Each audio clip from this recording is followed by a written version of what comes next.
The meeting, reconvening the meeting started yesterday. So there's a number of things to work through. So I have a little order here that I will outline.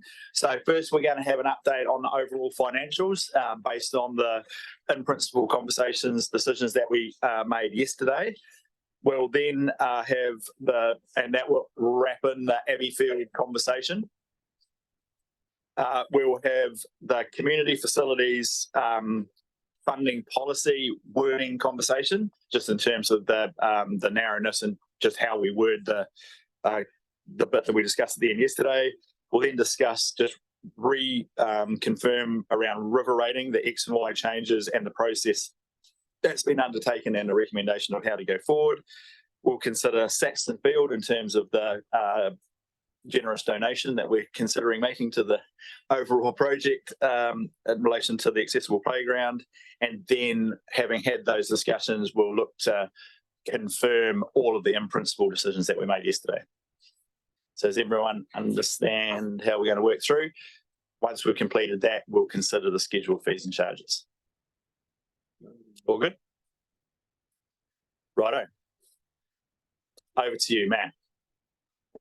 Over to me. Just with the glasses. Those there. Oh, you're here, Matt. So that's quite handy.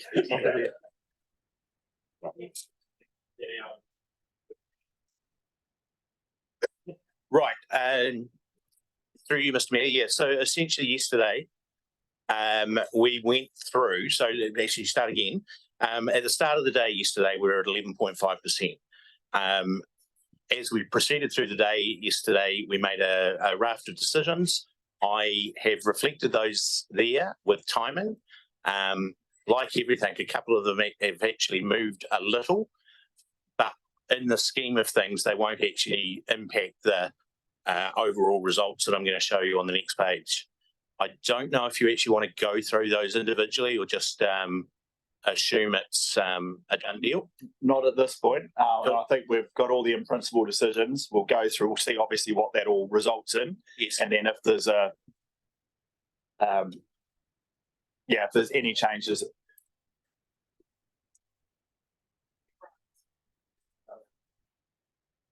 Okay, is there anything obvious? So Huia Club grant for electricity work. No, that was shifted to year 4. Right, apologies. So that's a 55k one? 88k. Oh, the 88k, right. Okay, well yeah, okay, that's fine. I can show you it. If there's anything else out there that immediately leaps out as being incorrect as opposed to just a disagreement over the... Yeah, Councillor Walker. Oh, you're still warming up. That's cool.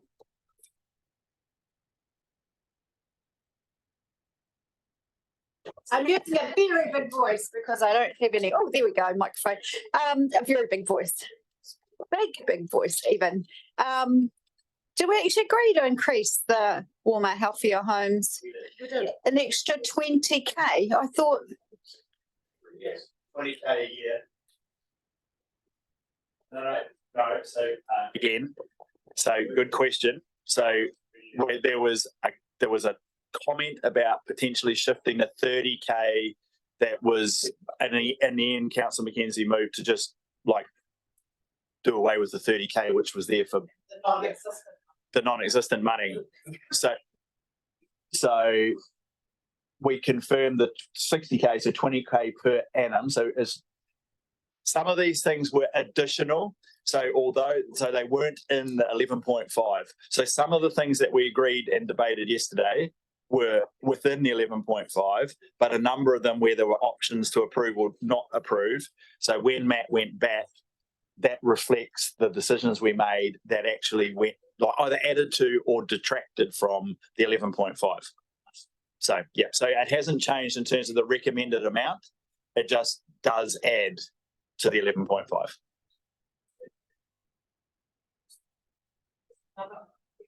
Yep. I might have left at the end of the day. I don't recall a discussion about the skate park at Saxton Field. So I don't quite understand that one. So, just through that, when you got a Saxon Field committee came back in an earlier report yesterday morning. So the referral report, apologies. So in that, when we actually compared that to what we consulted on, the skate park was an additional movement that we weren't aware of. So I had to add, yeah. Just a question. So I specifically asked on the meeting yesterday whether the amended numbers on the table in relation to Saxton Field were what we had reflected in our long-term plan. And the answer I got was yes. My apologies. I must have missed that, but there was a change. So yeah, Okay, so before we get too excited, we'll wait and see what all of this results in before we all panic. Councillor Hill. Just about the skate park. So what would it have been before this adds in? I guess I could go back and look, but does anyone know? Brent.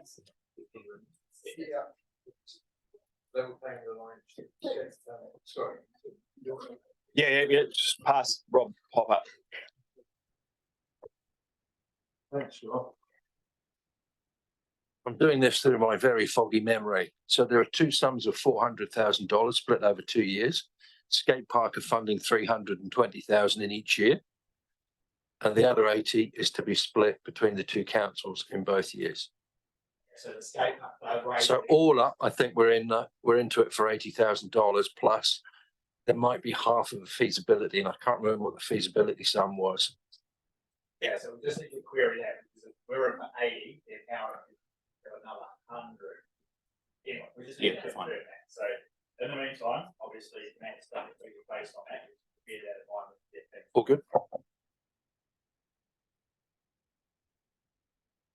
I think it'd be good to compare those figures because my understanding is that the years 1 and 2 from Saxon all went down. They were less take on the rate overall rather than an increase, I think, for Matt and so yeah. Those things are being confirmed. Next, Matt. Cool. So essentially what that does is brings down the 11.5% down to 11.2%. In saying that, the one for the 88,000 is in year 1. So it would actually drop to 11.1% now because that's out in year 4 or 5, whatever it was. So yeah, essentially that's where it is. So in terms of what we've consulted on, obviously it was 9.6%. It's gone up to 11.1, which is about $1.5 million increase overall. We always breached our dynamic rate cap in years 1 and 2. So we continue to do that, and in the outer years we're okay. In terms of the net debt, there are 2 lines at the top there. One is based on the 150%, the other on the 160%.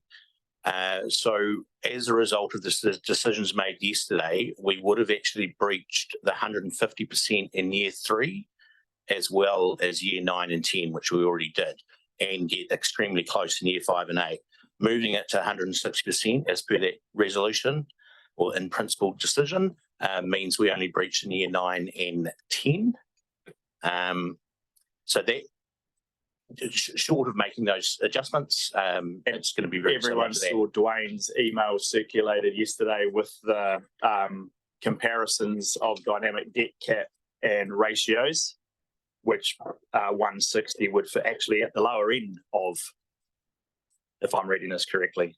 Just to bear in mind, those are the 2021 financial strategies. Yep. So I don't have an updated one, but yes, but at the lower end for those. Yep. Okay. All right. Okay. Thank you, Matt. And all right, Abbeyfield.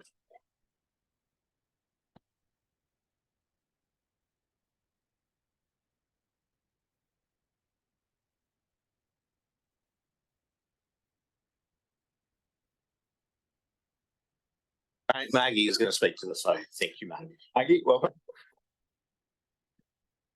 Right, so thank you. So I've been away and got some additional information from yesterday. I've got a couple of slides, so I'll just go through those. I thought that it's important just to explain PAN charges to begin with. So residential homes, regardless of the number of toilets you have, will only ever get one PAN charge. Abbeyfield is not considered a residential unit for one household, so they get those additional PAN charges. We have 3 registered community housing providers in our region. So Abbeyfield, along with Habitat for Humanity and the Nelson Tasman Housing Trust, they all have properties in our region. Our current proposed remission is the 50% of general rate excluding UAGC, and staff don't recommend that we move from that. And I wish to note that Abbeyfield and the other 2 CHIPs actually receive benefit already by receiving one fixed charge for the per property rates. So only one refuse and recycling, one facility rate, the same as rest homes. Okay, thanks, I've Maggie. got a bit of detail. Detail was good. Detail. Of detail. I'm an accountant. We've got detail. So Abbeyfield Golden Bay, 13 PANs, and we've got the dollar figure there. And this is based on current year rates. Motueka. The other CHIPs have 1 to 9 PANs. If you make a decision today to change the policy, there will be a financial implication which will need to be added into the financials, depending on what that decision might be. And if we do want to change the policy, I think we need to be really careful about how we do that to ensure that we don't have any other unintended consequences or loopholes that we create through that. What I haven't factored in here is how Papakaianga work, and that's a very different operation to how Abbeyfield or the other operators work. Options that you could think about potentially is whether a grant might be a better option for supporting Abbeyfield with their PAN charges. You could think about maybe 50%, maybe 75% of general rate might be better. I don't know. That's things that you guys need to discuss. Okay, thank you. It's very useful additional information. Thanks, Margie. Councillor Hill, Councillor McKenzie, Councillor Walker, Councillor Kinnemore. Thank you. Do we have an actual definition about what our household is? So in there, they've got a kitchen, one kitchen, doesn't even have a commercial oven, one lounge, and a whole bunch of bedrooms that do have en suites. So I'm interested in definition of the household, and you know, if I'm just trying to work out if the main concern is if we said you have to pay for one PAN, you know, we're losing $12,000 a year, or are we concerned that others are going to come after it and say, well, you did it for them? Is that what's the main concern? And something else. Yeah. I mean, I think there is a particular way that they provide, and that's it. Anyway. I definitely don't disagree that they do provide a very important role in our community. A residential unit generally comes down to what you would generally deem to be, I don't want to say family because family is a bit loose too, but one household, one residential unit. I live in my house with my family, one residential unit, whether we had a sleep out as well, but still one residential unit. But we don't, for example, I was talking just because it happened to come up last night. I was talking to a young fella bought his first house. He's got everything to pay the mortgage. He's renting every room, you know, every space available, which, you know, lots of people do. You know, it's just the way that it works. So that would still be considered a household.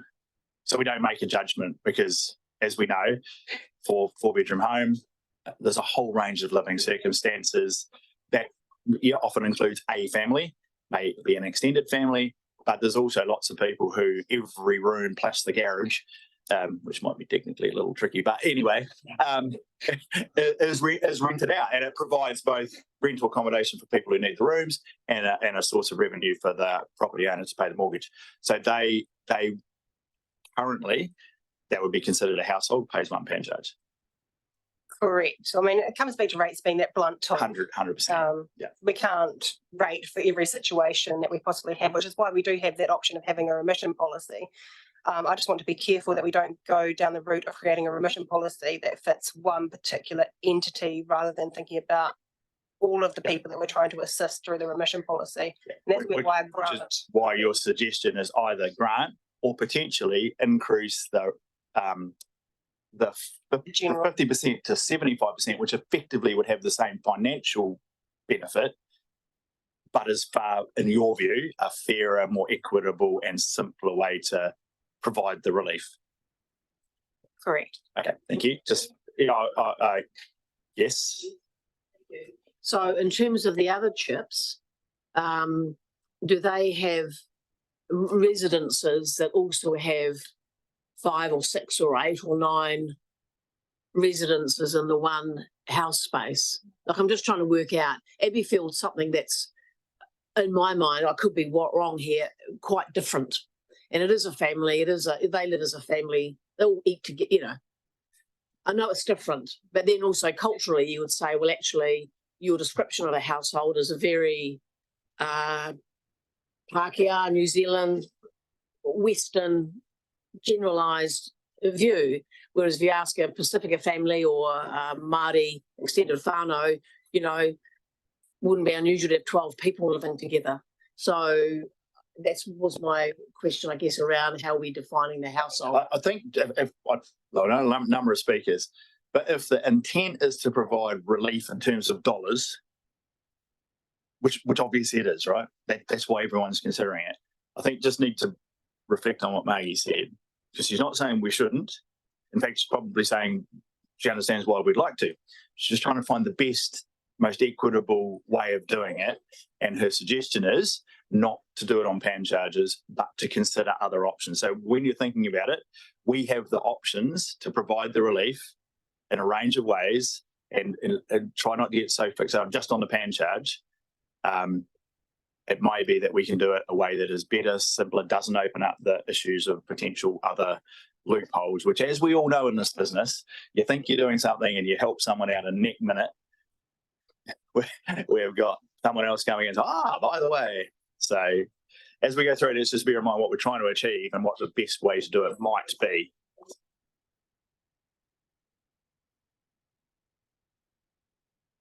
No, I know, but it really is a debate about whether you want to start playing with the pan charge and open up the issues of, or whether you use the general rate either by grant or just change the 50% to 75%. We're talking tiny sums of money here for the overall budgets.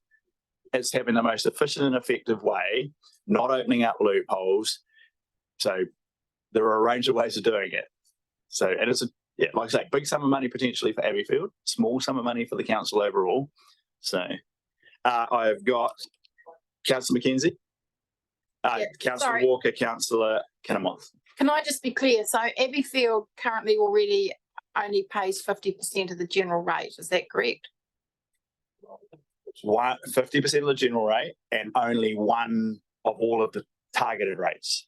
Yes. So they currently only pay 50% of the general rate. No.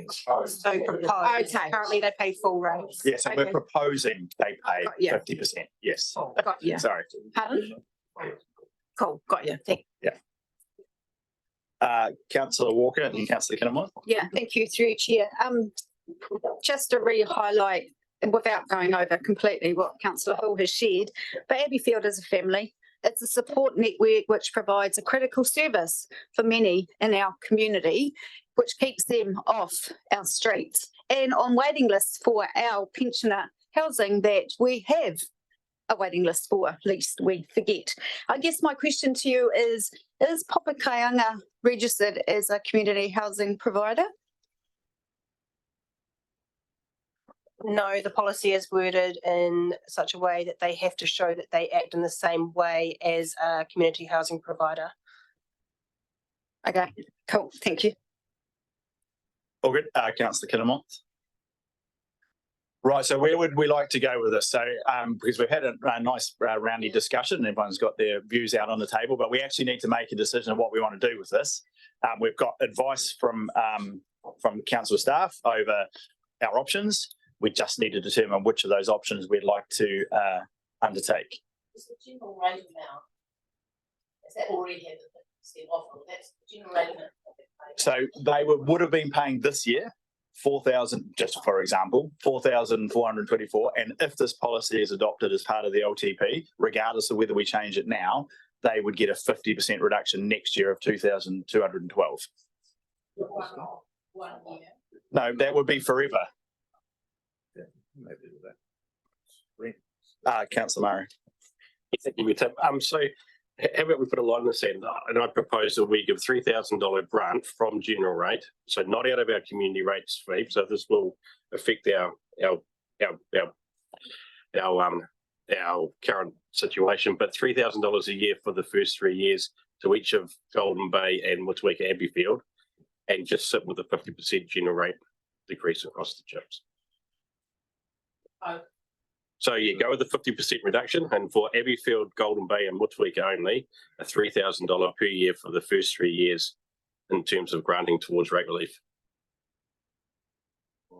which essentially adds 18K of extra spend to them and solves the problem. It's a similar number. Okay. Councillor Mackenzie. Yeah, I mean, I definitely take the issues around and the advice we've got around the pan charge and how that could maybe lead us down some unintended consequences with regards to other arrangements.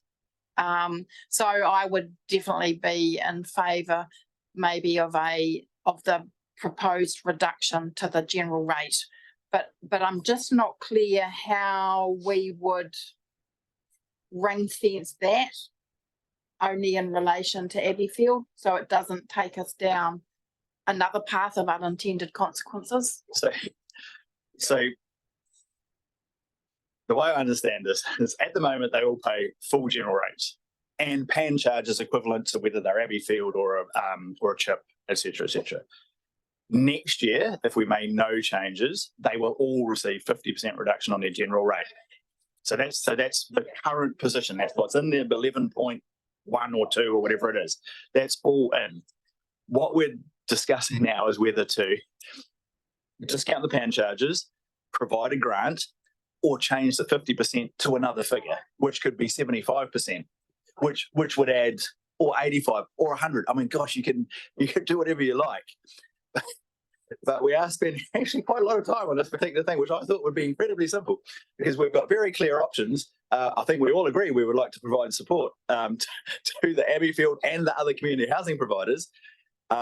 It seems to me actually the grant option is just another version of a 75% reduction.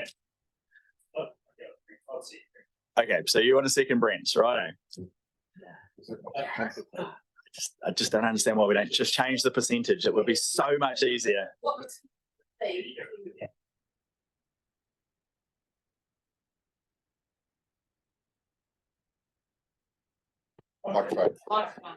Sorry, so if we went 75%, it'd be $3,000 saving. If we went 50 plus $3,000, it'd be $5,000 for Abbeyfields. There'd be a distinction between the other chips and Abbeyfields. Yeah, which is that, if that's what you want to try and achieve, then the way you're proposing doing it is the right way to do it. Dwayne. Mr. Mayor, just thought I'd bring to the council's attention that the government announced yesterday that it's intending to provide more social housing through registered community housing providers. Correct. So just be aware that any concession you provide for registered housing providers through this tool may end up manifesting and giving a discount to rates to community housing providers that are supported by Kaingora. That's not necessarily a bad thing. I just want to bring it to your attention. Subsidising Kaingora and not so keen. So I'm kind of leaning now towards the motion which I have on the table, which is quite clean and concise. So as moved, Councillor Maru, seconded Councillor Dakey, Councillor Greening. Can we see the resolution? But also, I think this sums up this entire LTP, really.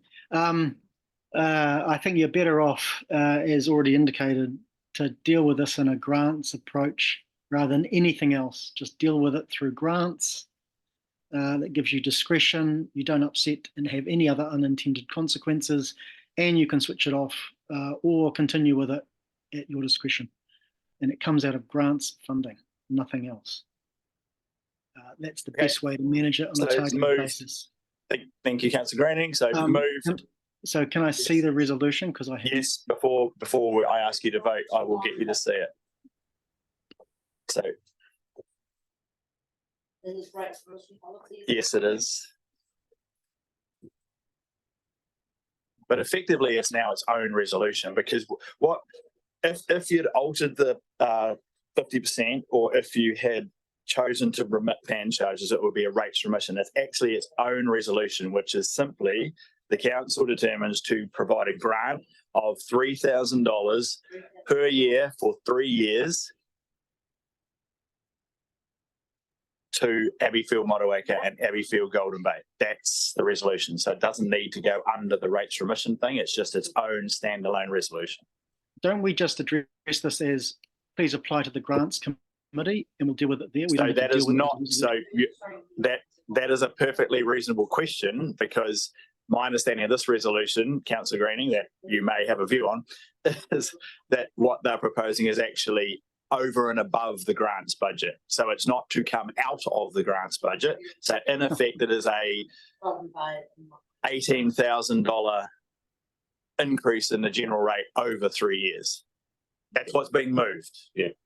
So it would not be contestable, and it's for them specifically. And, you know, there are a number of other organisations that we fund through the LTP in a similar sort of manner. So we're just waiting for the wording. So in case you can't hear anything, Councillor Green, that's because nothing is happening. While nothing is happening, could Matt put up the screenshot of the rates increase projection, please? Because I don't have not what they're trying. The other staff are trying to put up the resolution. Maybe but afterwards. we can come back to that graph after this. Or can it be circulated? Email.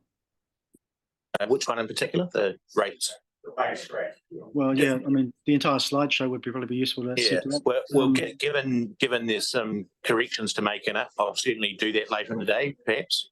Or I will put it back up for the purposes of discussion, Councillor Greening, and then once it's in its form, because there were a couple of comments about things that are slightly not correct, and then it will be circulated.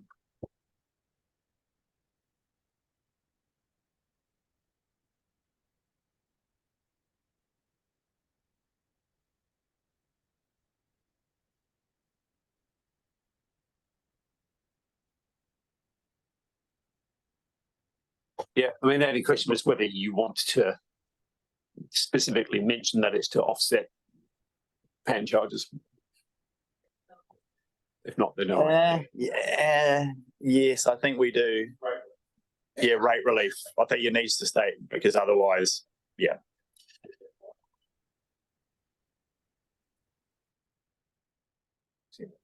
Where do you want the rate relief? Where do you want the?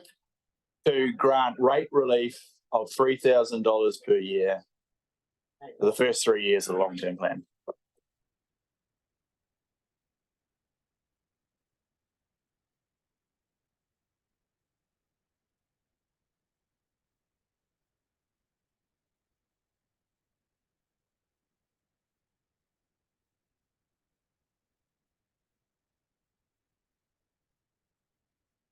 I mean, here's a thought. I mean, it doesn't really relate any more to the rates of remission policy. I'll just stick it at the end. Yeah. So you don't have to renumber everything. Just stick it as 166 or whatever the hell number we've got of resolutions, because it is a standalone resolution. Yeah, it's resolution 9,363. Is that right?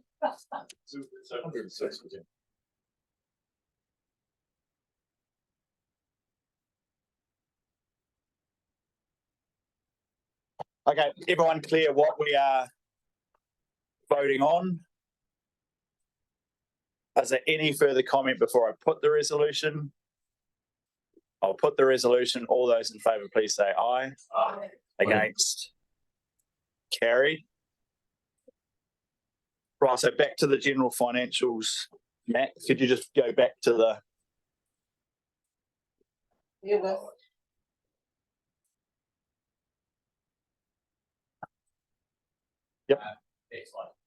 that slide, which hopefully Mark will be able to see. Councillor Greening, can you now see the slide in question? Yes, Thanks, I can. Stuart. Thank you. Cool. Righto.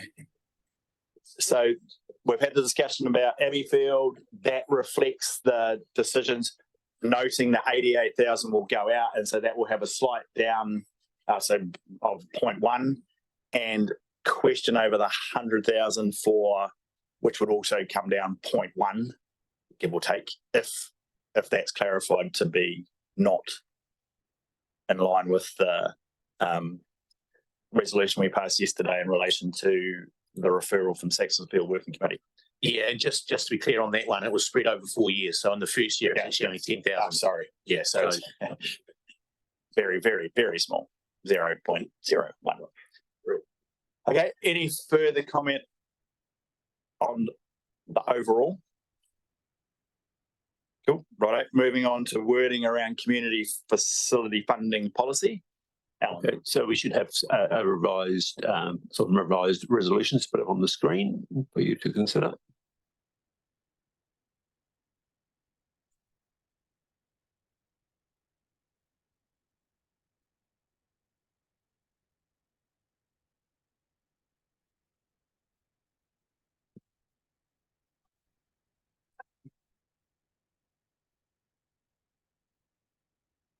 So particularly 43 and 44, the new ones there. Thing for the, Yeah, it was two. more politely saying, Yeah, we're soft number. saying no. Yep. So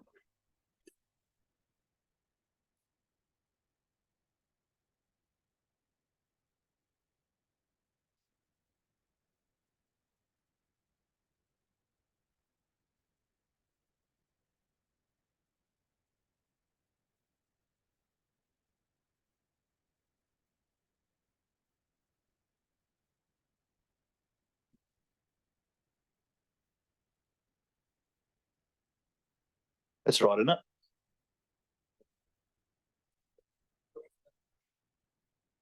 But there's a, But I don't understand the process, those were the submissions, you know, they were responding to it, they don't understand that process.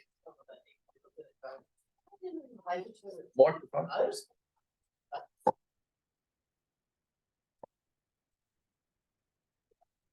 Need to use microphones to these people.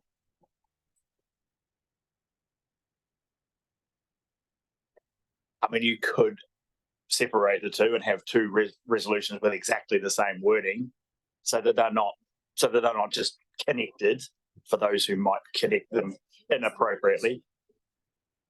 Sort of connects them up, and I can just, we're thinking about our partnership agreement and things. Well, doesn't look like we're sitting there as a partner. We, no offence to motorsport parks, used to want to be a rally driver.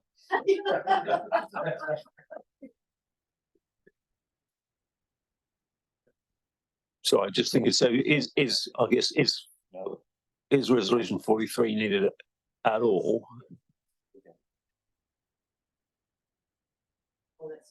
Yeah, that is a good question. Yeah, no, that's right. It doesn't need to be. Yeah. Actually, don't need 43 at all. Yeah. Because it's covered in Yeah. reverse, i.e. in the positive as opposed to the negative by the other clauses. Yeah. Good point, Alan. Should have thought about that last night. I failed. Or early hours of this morning when you were still working on it. So it probably makes it more forgivable. Okay, that's a good suggestion. Are you happy with that approach? All right. We don't need a resolution to change that. Okay, but we didn't put it. Okay, so I'll now put the mover and seconder were. Cool. Okay, so they're happy with the changed wording, with the removal of that clause. All in favour, please say aye. Aye. Against, carried. Thank you. River rating, Dwayne. Thanks, Sam. May I suggest you move into public excluded just for this brief conversation? Because he's going to give us specific information about specific properties. Yes, and in legal advice. And legal advice. You probably should have told them that. Apologies, it was only when I was sitting here thinking about it. It's moved quite quickly. So we'll now take it. Yes, we will. We will take a 5-minute break, you know.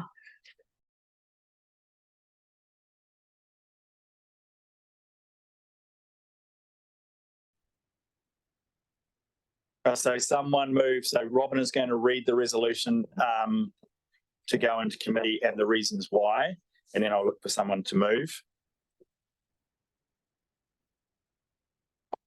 Okay, the reason for passing this resolution in relation to this matter is the public conduct of the part of the meeting would be likely to result in the disclosure of information for which good reason for withholding exists under section 7. Particular interest or protected where applicable. Section 7(2)(g), the withholding of the information is necessary to maintain legal professional privilege. I thank you. Someone move.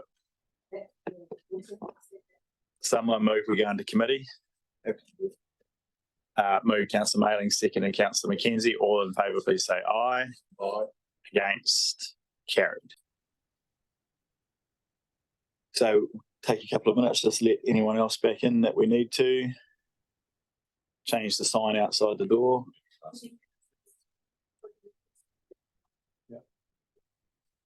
Moved and second, but hasn't been passed. Yeah, so we'll come back to that. So we'll do this we'll finalise this resolution, and then that will go into the overall wrap up. Okay.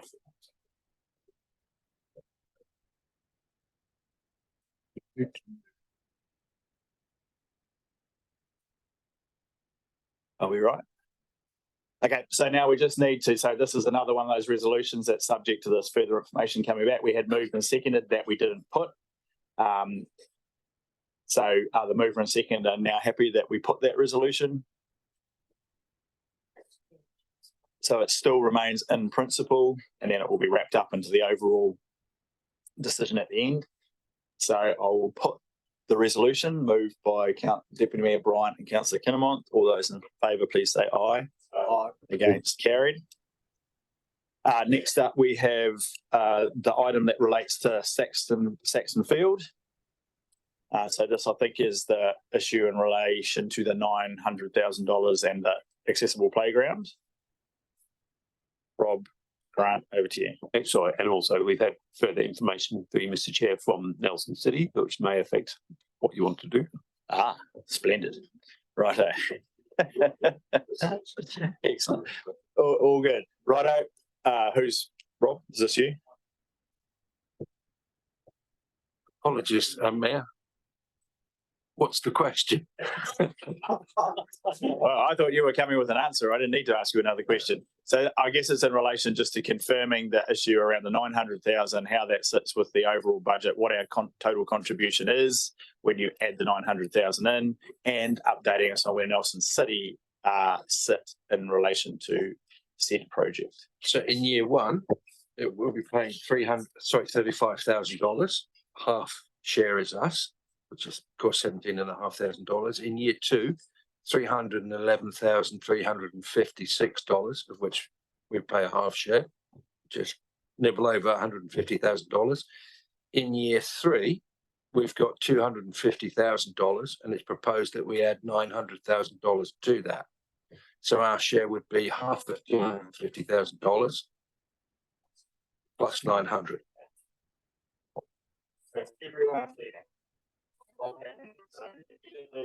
We were already contributing 50% of the proposed cost of the development of the playground at Saxon Field, with the resolution passed yesterday in relation to Councillor Dakey's use of the Richmond RFCs. We are now adding 900. We are not expecting a contribution from Nelson City towards that extra contribution, and therefore the first three items are our 50% share.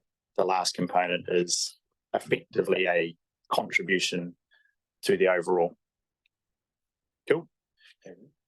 Yeah. Question. So the resolution we passed yesterday did contain the requirement for it to be on, and it did, yes. Yeah. Okay. Have we had any feedback from Nelson City in relation to either the sum of money, which I imagine they're reasonably happy about, and or the location requirement? So through the chair, just in terms of the sum of money in the playground, they were happy with that. I discussed that with them last night, and again this morning confirmed that. And the other thing that I've just learnt by Alan is that apparently they've turned down the netball feasibility. So just to make, if I could clarify that for you, Mr. Mayor, so I'll just around the email again. So Nelson City Council is not supportive of bringing the funding forward to year one, and rather they're leaving it, as I understand it, in the 2027-28 year, and that may have an impact on whether we want to. Is this in relation to the netball feasibility funding? But that's my understanding. Yep. So on that basis, it probably makes sense for us to shift it into the same year. Do we need to alter our resolution to achieve?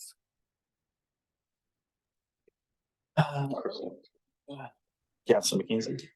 So for the accessible playground, can I just be clear so the total amount of money envisaged to be spent by Tasman and Nelson on the accessible playground is how much?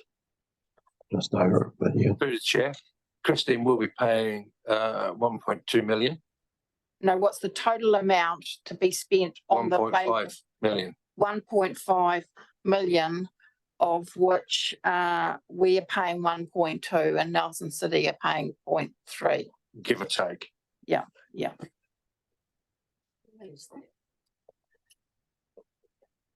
I mean, look, I think it's great to build such a playground.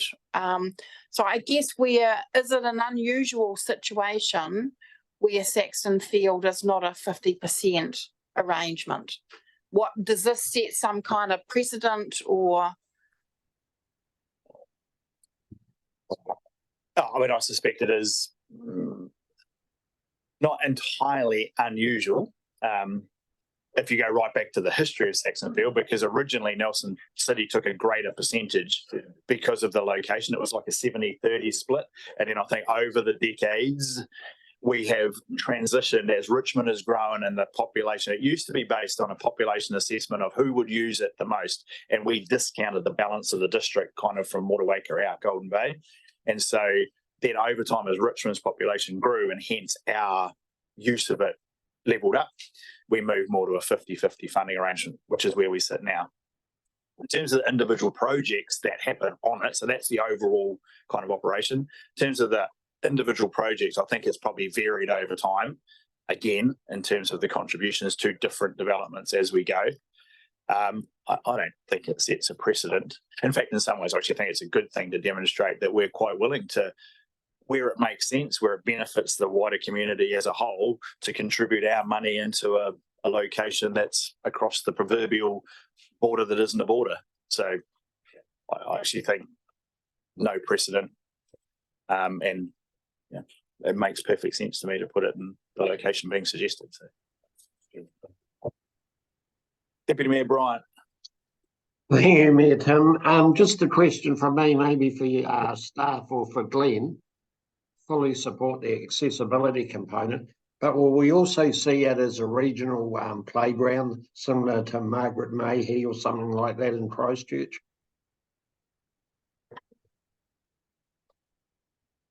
Yes, Stuart, a little bit smaller than Margaret Mayhew. I like your goal. We might be able to get some fundraising going for that. But yeah, destination, a regional facility. And that's why we're really taking the 900 that Richmond had and we're chucking it in.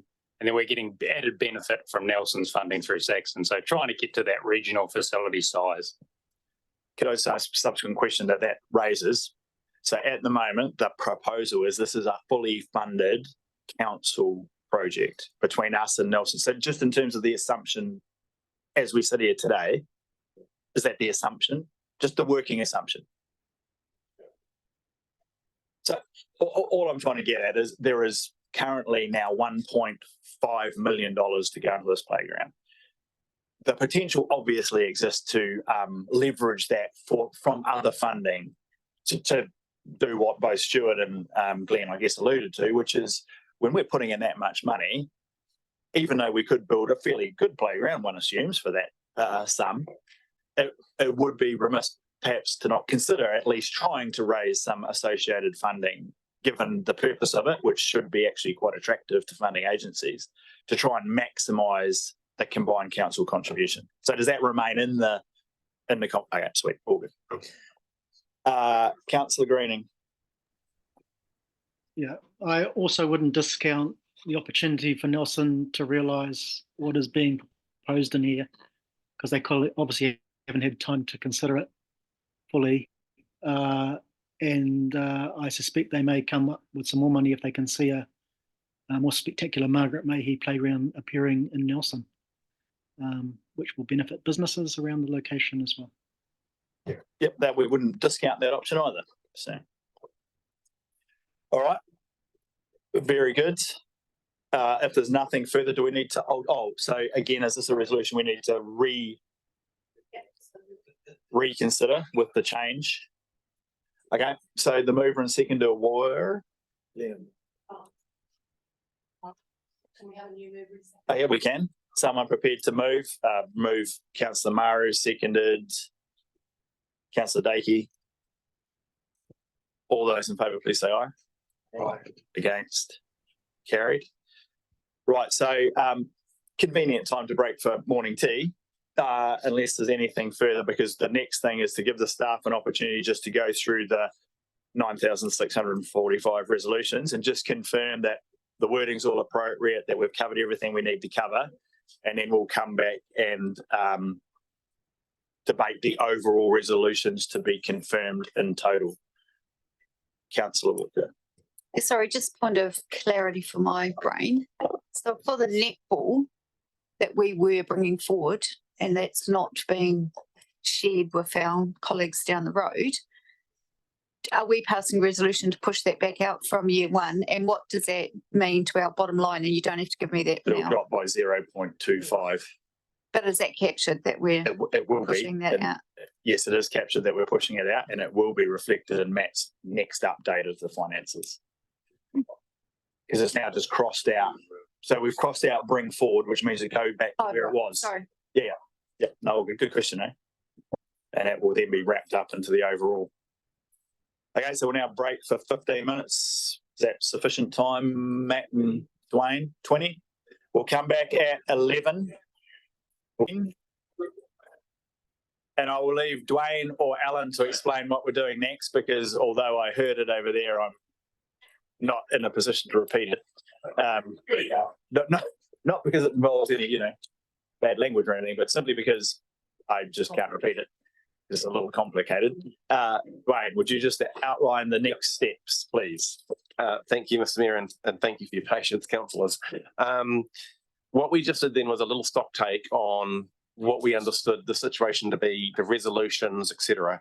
A few things to bear in mind. So the information Matt put up on the board this morning about the rates and debt projections, probably nothing much to note other than there's $100,000 factored into those calculations in year one that based on your resolution ought not to be there. So 11.2 becomes kind of 11.1. You're not actually resolving that graph or the final financials today, just that is for your information. There's still 2 to 3 sets of resolutions that you've not yet in principle discussed and agreed, and Elaine will pull those up in a moment. And the only other thing is the discrepancy between what the Saxon Field Committee recommended to you in their referral report earlier, and we probably suggest that maybe you specifically provide a standalone resolution to accept. I think it's $90,000 of skate park money. It's barely any money in year one. It's year 3 and 4 or decline that so that we know what we're putting into the final LTP. And then once that's done, we have all the in-principle resolutions sorted. And Elaine just needs 10 minutes and Robin to put 10 minutes of those in-principle resolutions into a complete set of substantive resolutions. And then the intention would be to put all of those at once, hopefully approve them. Does that make sense? Okay, right. So, Councillor Greening. Anything to add? I'm just wondering, unless I've missed it, whether we're discussing the 150 debt ratio. No, we determined that yesterday. Obviously, you can restate your position / vote accordingly when it becomes a substantive resolution. But in terms of the in-principle resolution yesterday, we had quite the debate. Councillor Mackenzie, I think, moved that it's 160. There was a debate about 150, 160. The resolution was passed, I understand, in relation I'm sorry, to... I thought we were circulated material last night from staff. Yep, so we did. So Dwayne sent round a comparison with the other councils that use a dynamic ratio, which you should have received from Dwayne last night. Yes, I did. His email, so yeah. So yes, that information was circulated, and as I say, when it comes to debating a substantive resolution, of which that will be one part, clearly you are welcome to share your opinion and view. Okay, thank you. Right. So, Dwayne, which of these resolutions do we need to? Cool. Elaine will pull up the first set of unresolved in-principle resolutions. Rates remission policy.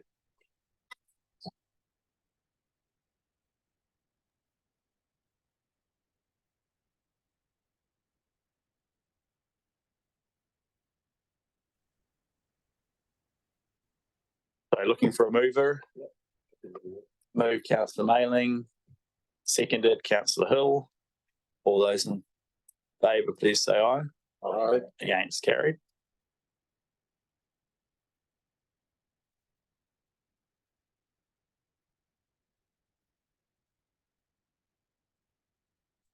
Yep, so moved and seconded, but not put yesterday. Councillors Hill and Kinnamont still happy with the resolution as worded.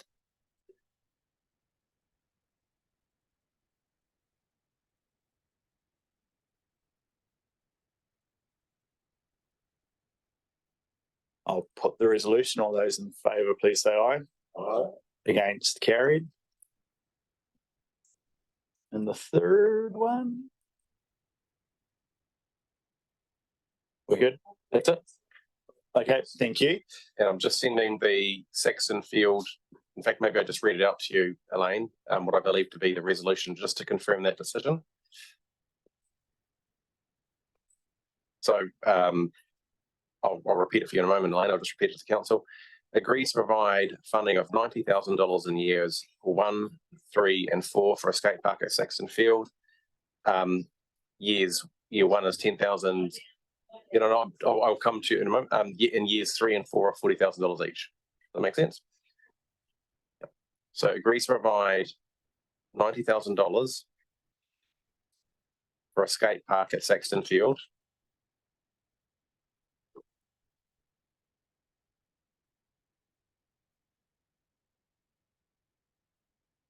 And then in brackets, $10,000 in year 1.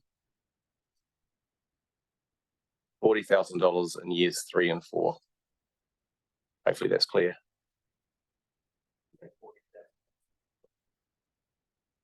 Yeah, yeah.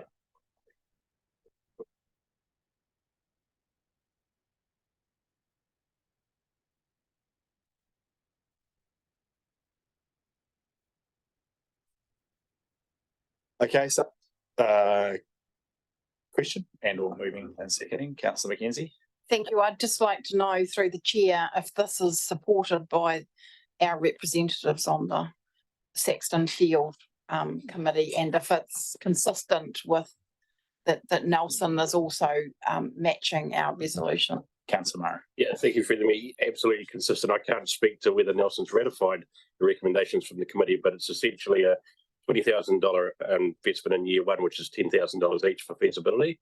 And then years 3 and 4, it's $400,000 year 3 and 4, of which council's contribution each of those years are $80,000, $40,000 each. That's as it is in the current recommendations to both. Okay, thank you. Councillor Kinnemont. We don't put in the resolutions what the funding is actually for, the intention.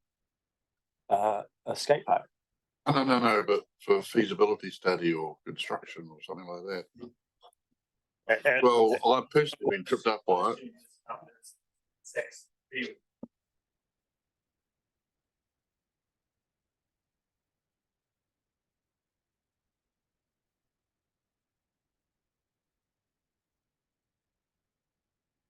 Those in favour, please say aye. Aye.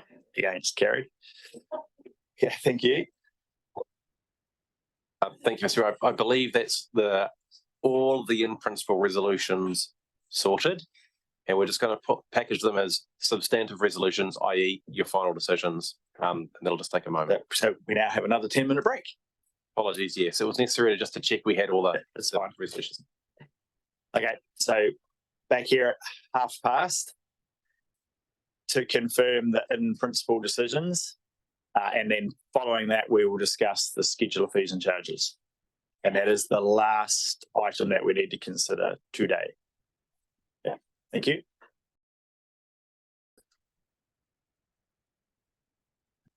We are reconvening. So those of you who are so sad that after in the break of our own LTP hearing, you wish to spend time watching someone else's, can you just drag your attention back to us for a brief second? So Elaine has now compiled the in-principle resolutions that we passed over yesterday and this morning into the substantive resolution, which she can't fit on the screen all at once because it's physically impossible. But having taken the 2 breaks, so the council staff involved in terms of the technical components have been through and assured themselves and hence us that reflects everything that we have passed in the last few days. Elaine and Robin have now compiled that into the resolution, so they are satisfied that that reflects what the other staff have considered. And so now it remains for us to effectively convert the in-principle resolutions into a substantive one. So I'm looking for someone to move. Well, no, actually, I'll cut the middleman out. I'll move the resolution as now put into the format. Seconded, Councillor Mackenzie. It's open for discussion.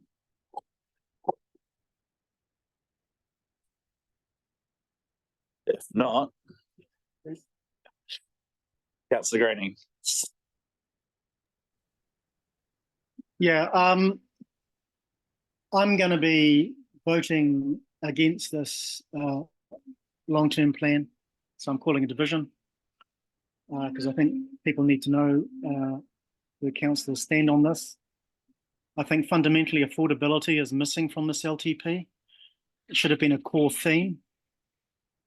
Certainly support the accessibility destination playground on Saxton Field. I think it's common sense.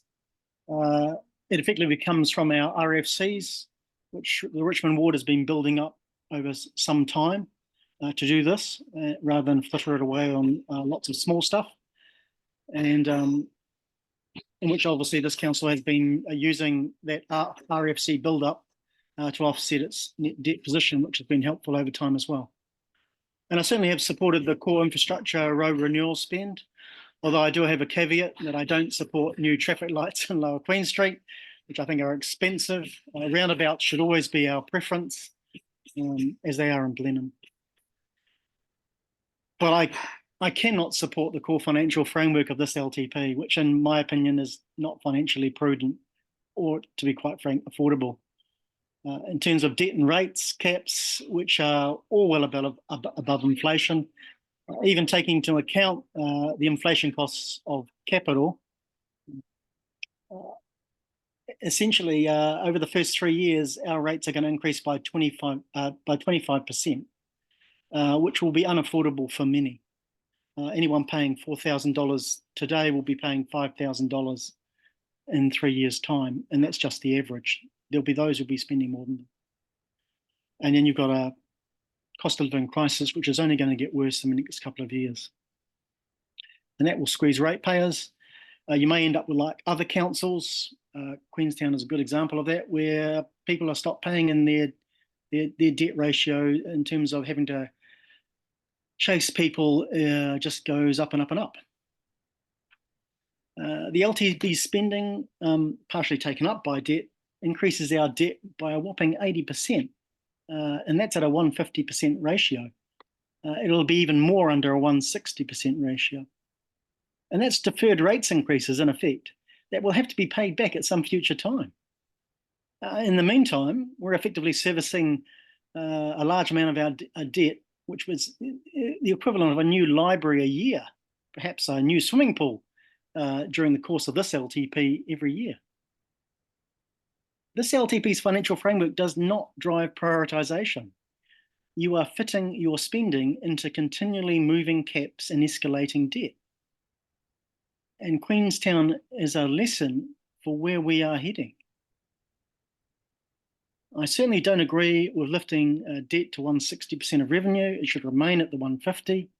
Good practice suggests a ratio of 1 to 1.5, which essentially is a 150% ratio. As history already shows with this council, with debt going from 200 million to 250 million, and these are caps which we have met and are going over, which is extraordinary, a $50 million debt spend up in 3 years. That's pretty astronomical, and already spent. This will just become another target that council will fly close to, as it has done already, and which invariably it will breach, forcing you to lift these caps again, because that's all you're doing. You just keep on lifting the caps to fit with your spending. The Waimea Dam cost blowout, which many councillors said they would step on and control, has not been addressed. Instead, we're adding to the debt burden. Debt per rateable unit is going up. That should be a red flag. And population growth has not made it cheaper for us with the current level of increasing spending. We haven't also addressed the elephant in the room that drives much of the rates increases, which is our ever-increasing operational costs. I agree with Federated Farmers that we should have put more cost reductions on the table, and staff reductions were the most obvious, as suggested by Federated Farmers and a number of other businesses. Given that we've had more than 100 FTEs added under the current mayor's tenure. So a reduction of 50 was pretty reasonable. Rates will have to increase in outer years to begin to repay all this debt, because growth is unlikely to match the forecasted assumptions that underpin this spending. And we were warned of that. Long term, perhaps even by the next LTP, I suspect we will be even in a worse financial position and again have to increase rates and debt caps. So I'll be voting against this LTP. Thank you. Thank you, Councillor Greening. Any other speakers? Councillor Murray and Councillor McKenzie. Thank you, Mr. Mayor. And so I don't not disagree with Councillor Greening on a few things, especially the debt cap 50%, but we'll be supporting the resolution. And start with even harder and cannot bring all the situations in here, but this how the community have come back and put really clear. And accept that not all parts of our community take time to read the long-term plan, to submit to the long-term plan, and certainly don't have time to come in. Have time to come in and present the long-term plan, but that's the system we have. And I know community facilities have been something that some councillors have wanted to delay, but the fact that we collect RFCs to build and invest in these is the reason to build and invest in these facilities. And I guess in agreeing with some of Councillor Greening's thoughts and ideals, it would really make and benefit for me being a new councillor if I saw you in the chambers more. because the conversations to be had in the debate are a lot easier to have instead of via a virtual screen. So I absolutely will be supporting this. The community have spoken, and I'm well aware of the parts of the community that aren't going to be happy with the rate increases, but overwhelmingly the percentages that I've had and read say that they support where we're heading. And where this could have been, again, congratulations to staff, because I thought we were going to be much higher than we tentatively are at the moment after our reset and the new information. So there's been a hell of a lot of work done, and that work comes at a cost. Thank you, Councillor Murray. Councillor Mackenzie. Yes, thank you very much through the Mayor. Look, this long-term plan, we've been working on it, for the last 18 months. So, where we've got to probably shouldn't be too much of a surprise to anybody. I do want to acknowledge the great work of staff and the managers, particularly you, Matt. I mean, you need to be across every line item in this, and you've done a great job. Thank you. I'd also like to acknowledge, our community who have submitted on the long-term plan and actually become engaged in the process. We asked for people to get engaged, and they have. I guess when I sort of reflect on it, I think we're fortunate in Tasman actually that our basic infrastructure is not dire. We can see many cases up and down the country where it's a lot worse than what we are. And, I think where we currently stand in terms of our rates per household reflects the fact that we have made good investments in the past. And certainly in this LTP, we are recognising the fact that we need to definitely do more on our roads, and we've reflected that. I think that the submissions, they reflect that our communities want us to invest in things that will actually aid their well-being. And this is what we're doing. We're not just constraining the opportunities for, communities to thrive to just those people that live in big urban cities. We're actually recognising our smaller settlements.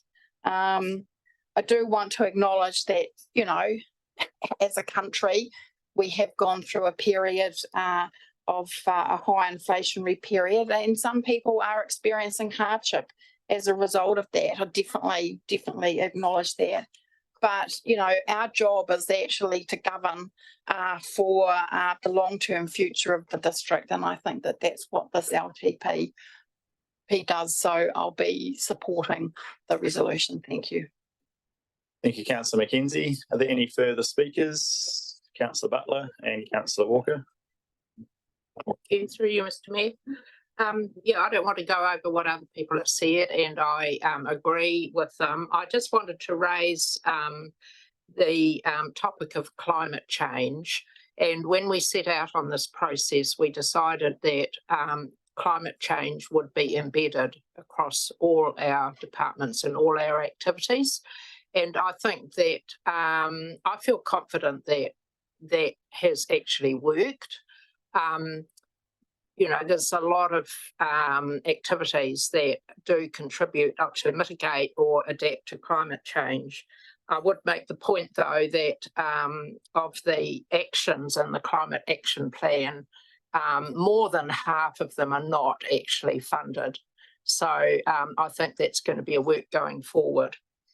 But overall, I would say that I think that we have made good steps forward in this long-term plan for adaptation and mitigation for climate change.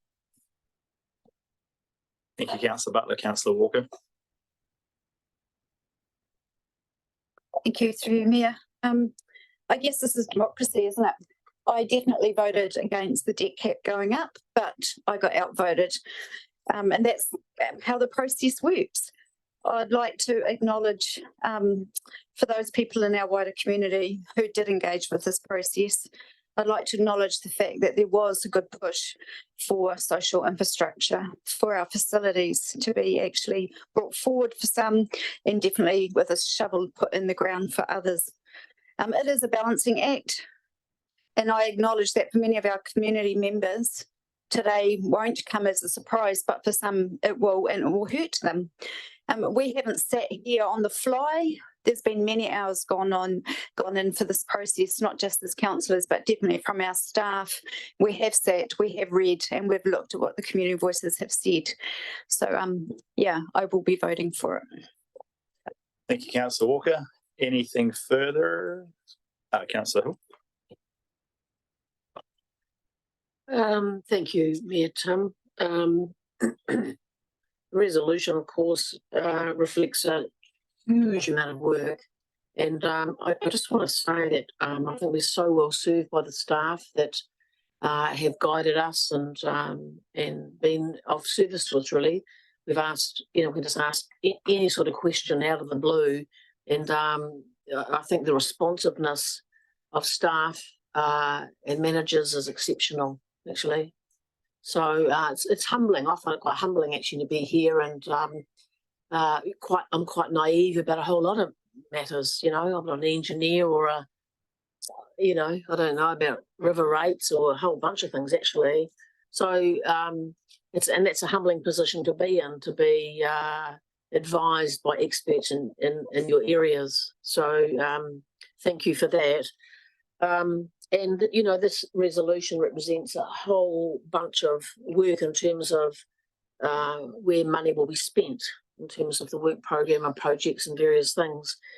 And like Councillor Walker, there'd be things that I'd prefer to be a bit different here and there. And I also didn't vote for the rise to the 160%, although, that's not easy either. And so I just find it indulgent if I was to not support this. It's an optical indulgence, I think.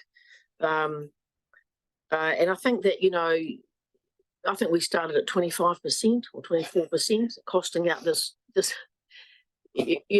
phenomenal amount has gone into getting it down.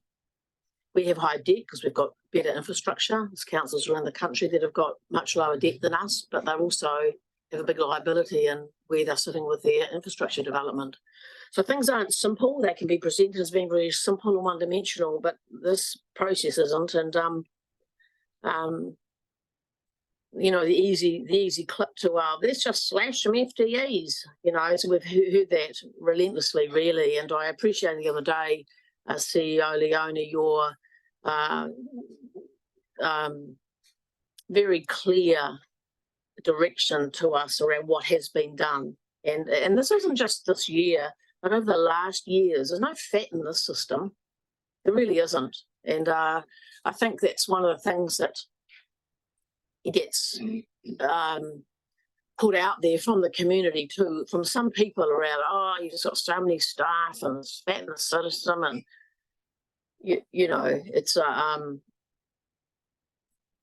it's just not the case. Yeah. And just finally, I'd like to acknowledge you, Mayor Tim, your leadership so far and management so far through the process. It's very good. So your experience and the manner that you go about this really helps us, I think. And I just appreciate being with such a collegial bunch of people that we have different ideas and different opinions and we express them, but it's done in a very good way. So it's a very good council to be a part of in that way. Kia ora. Thank you, Councillor Hill. Councillor Kinnemont. Thank you. I'd like to, through you, the chair, to echo Councillor Hill's comments about you as well. Your leadership skills are exceptional, so thank you. But having previously had businesses and produced lots and lots of budgets, this is quite a balanced budget, I believe, that we're dealing with the issues of central government telling us what to do and how to do things. We're dealing with the issues of our community telling us what they want and what they don't want. Yet I believe, yes, we've got a high debt level and we've got the dam to attribute it for that. But I think overall this budget is very balanced and there's a way forward, which is, as an organisation, we should not be looking backwards all the time and cutting our cloth. We should be looking forward to making sure that what the legacy we leave behind is something for the community. And some of these issues that have been talked about around the table For community facilities, that is what our core role is. And they need to be supported. So I'll support this. Thank you, Councillor Kinnemont. Is there anything further? If not, just before I put the resolution, I also want to pass on my thanks to the council staff who have been involved. I think the commentary about how well the process has worked in terms of the debate, the discussion, is in many ways kind of underpinned by the work that Alan and his team and Matt and his team and Dwayne and his team have done to bring it together, to put the information in front of us in a way that's understandable, to provide the answers to questions that we've asked all the way through, to the laying out of the resolutions and the content, to Elaine and Robin over the last 2 days as we've jumped here and there and backwards and forwards, and gone in principle and back to and even into committee at certain stages. So for their work in terms of keeping us on track. So to the whole organisation, so you've set us up to enable us to have a really constructive, informed discussion. To the submitters and the members of the community who didn't submit, that inevitably though have interacted with many of us. So there's lots of people that you talk to that haven't made formal submissions, and I'm sure that each of you in your communities has had discussions, conversations, debates, potentially arguments with other members of the community who haven't submitted formally. But that is such a critical part of our collective role, is to bring those perspectives and those views alongside the formal submission process. So to those who submitted formally, some of whom will be happy with the outcome, some of whom won't be. I guess some, and people have already thanked people for participating and contributing to the debate. I think it's also important to say that as much as it's a 10-year plan, I think we all understand that the first 3 years, there's a lot more certainty than the last 7. But even the first 3, if anything we've learned in the last 5 years from COVID onwards, natural events, government policy changes, international events, we've got some pretty significant international elections which will affect everybody depending on the outcome. Economic situations that are driven by a whole lot of factors outside our control. I would love to be able to match our rate increases to the community's impacts of inflation and economic headwinds and ups and downs. If I think back to COVID and the 0% rate increase, we thought that was 100% the right thing to do because the economic impact was going to be dramatic. And when we made that decision, no one knew what it looked like. Subsequently, we had 3 years of absolute massive growth, development, investment, construction, house building, and it may be, hindsight, 11.5% rate increase in one of those years might have better fitted people's ability to pay. But we don't control all that. We can't match perfectly the cycles that impact on us. So again, coming back to what people have said, I think we have arrived at a balanced position, reflecting the challenges that I think we all, those who vote for and those who vote against, understand many members of our community face, but also not pushing out tough decisions to future councils and future communities, at which time their ability to confront them may be better, but it may be worse. Again, we just don't know. So putting our communities in the best position going forward with the right mix of community facilities, social infrastructure, hard infrastructure around 3 waters.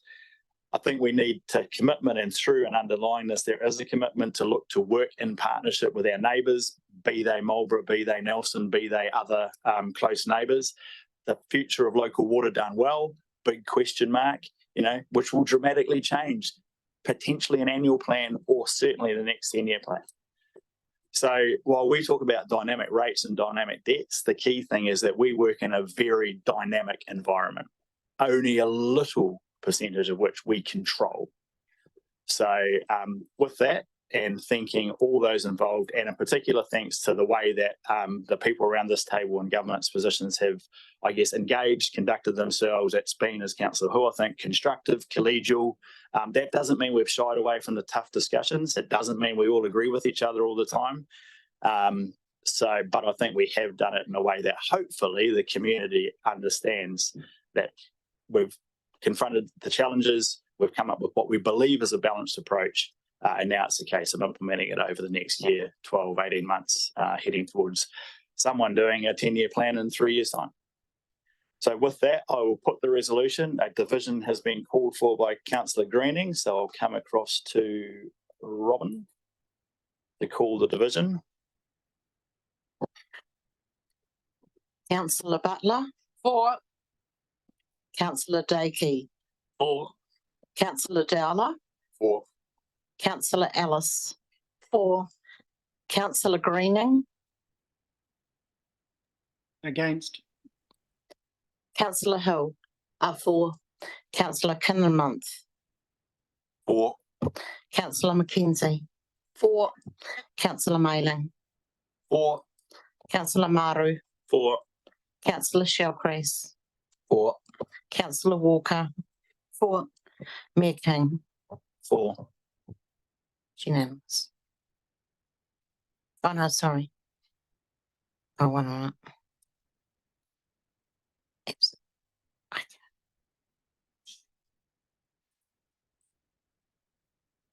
No, I've Okay. removed him.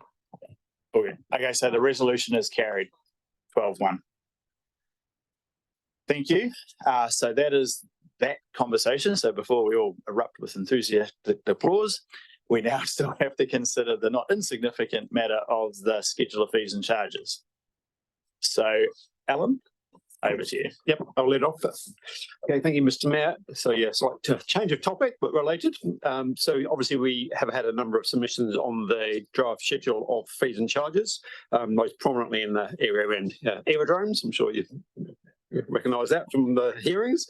So we've got several staff here to provide advice related to different sets of fees, so particularly aerodromes, waste management, gravel, and then wanting to talk about public transport, which sits outside the schedule, but thought we'd take the opportunity. I'll start off really just looking at the issue of the general increase that we made to fees and charges. If you remember in the draft schedule, we increased most charges by 10%. That was really trying to match that rates increase, as well as recognise the sort of inflationary impacts that we've been facing. In the report, we recommend that we don't further increase those charges in a general sense. It means that there's a slight mismatch between the kind of 11.1% we've just been talking about in terms of the rates revenue increase and the fees increase. So, you know, you could adjust, but our recommendation is not to do so. We think that in general things will still fit with the percentages of funding from rates and fees and charges in the revenue and financing policy. They've got quite broad sort of ranges, so they can shift a bit within that. The exception to that is the water charges, where we suggested that we do increase further. And that's really because those charges reflect the rates increases. So the rates increases get wrapped up in those fees, and the fees that we then charge to those key kind of large water users. And we have, in the last week or so, communicated with those large water users to let them know that there was likely to be a further increase. So if you need more details of that, Mike sure is here on hand to do that. But yes, certainly our recommendation is not to increase the general fees further. Okay, thank you, Alan, for the introduction. If you're happy, we'll go on to Aerodrome and Port Tarakoe. Yes, that's a good place to start.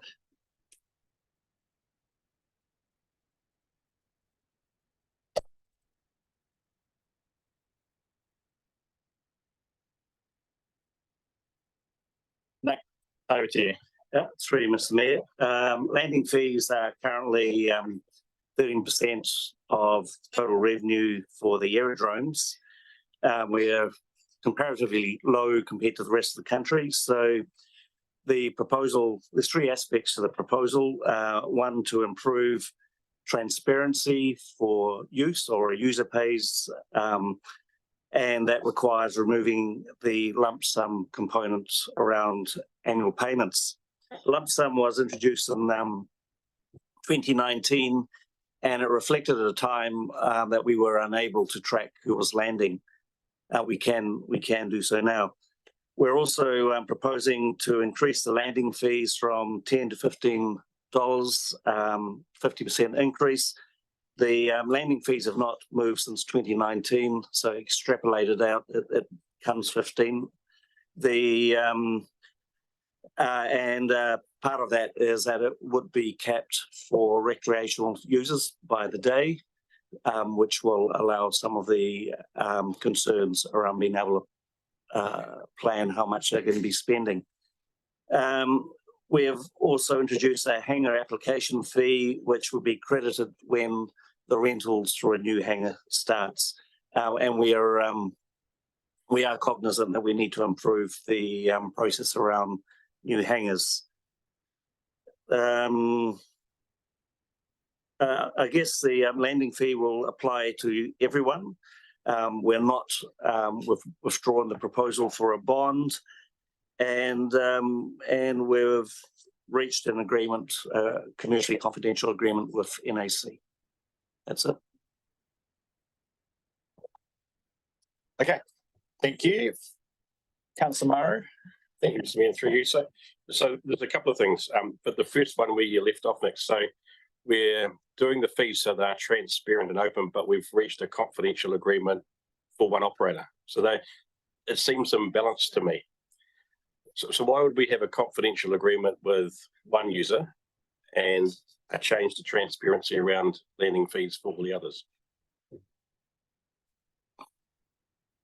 I guess the aerodrome college is the biggest operator there. They have the most flights. They wouldn't sustain a $15 per flight impact.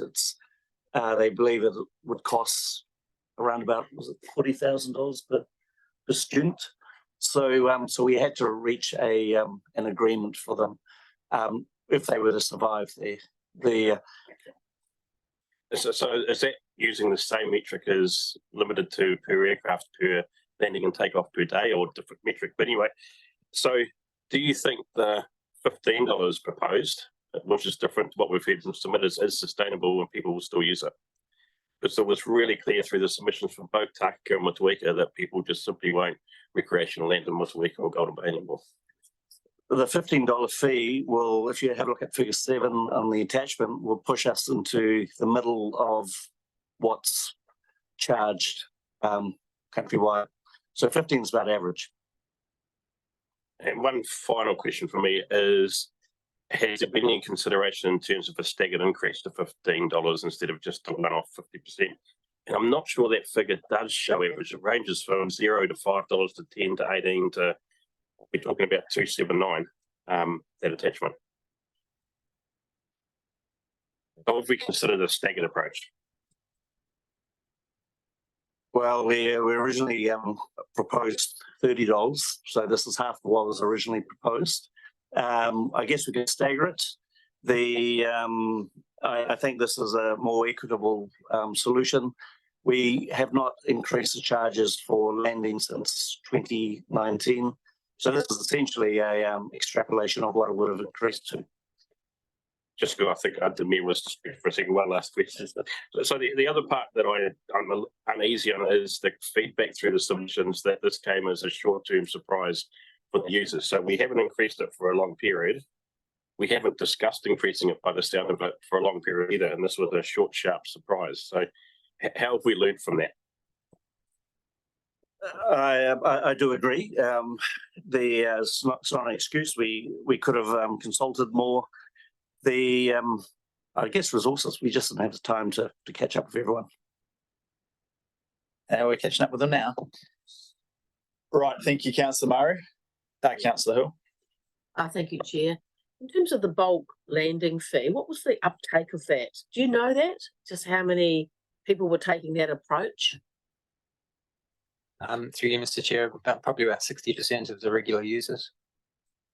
Yeah. And thank you. And do we have any idea, or just be them letting us know, I suppose, about I don't know how to word it, but you know, say if you worked out how many landings you get if you were paying the per landing fee, and then how many times they were actually landing on their bulk approach. Have we got any idea of It was quite variable across the users, and to be fair, they would make submissions that, you know, due to illness, they hadn't flown for 6 months, but they much preferred the bulk landing fee because it was better for council. So speaking to my experience at Nelson Airport, general aviation and recreational flyers will always complain, and in fairness. And there are a lot of ratepayers out there that don't want to subsidise the airport. Okay, so it's a slightly different question to the question that Councillor Hill asked. Sure. So the question was, and I also want to know the answer to this question. We now track every landing. We know exactly how many people, how many times they take off and land. Question was, knowing that, how many of the bulk users land and take off more than they pay, and how many take off and land less than they pay? We haven't looked into that. See, that seems like a really obvious bit of information, because the submitters made the point, correctly or incorrectly, that it's easy to administer. You have a bulk fee, you charge X number of people, you get X amount of money. I presume, well, no, I'll ask the question. Do we get that up front? Do they pay like at the start of the year? Do they pay over? Is that broken down, or do they pay at the end? They pay at the start of the year. So we get the money up front. Advantage 1, tick. Easy to administer. Advantage 2, tick. The question is, which I'm sure the council would like to know, are we doing better, worse, or breaking even in terms of that method of payment? Correct me if I'm wrong, but a bulk landing fee is not used in most aerodromes. We're unique, and I guess we can charge with by flight because we have the technology to do it now. It's going to be hard to accurately answer that until we roll it out, to be honest. Maybe for a year. So that does beg the question. So for a year, if you, I agree with the $15. So my question is, if for a year we continue the bulk payment, receive the money up front, count every single landing for every single person, and then as part of the annual plan, you can come back and say, over the course of this year, we had X number of people pay the bulk fee, 50% of them, landed more often, and hence we lost revenue. 50% of them landed less often, therefore we gained, and on balance, we were either under, over, or equivalent. I think that's the sort of information, in order for us to make an informed decision, would be really helpful.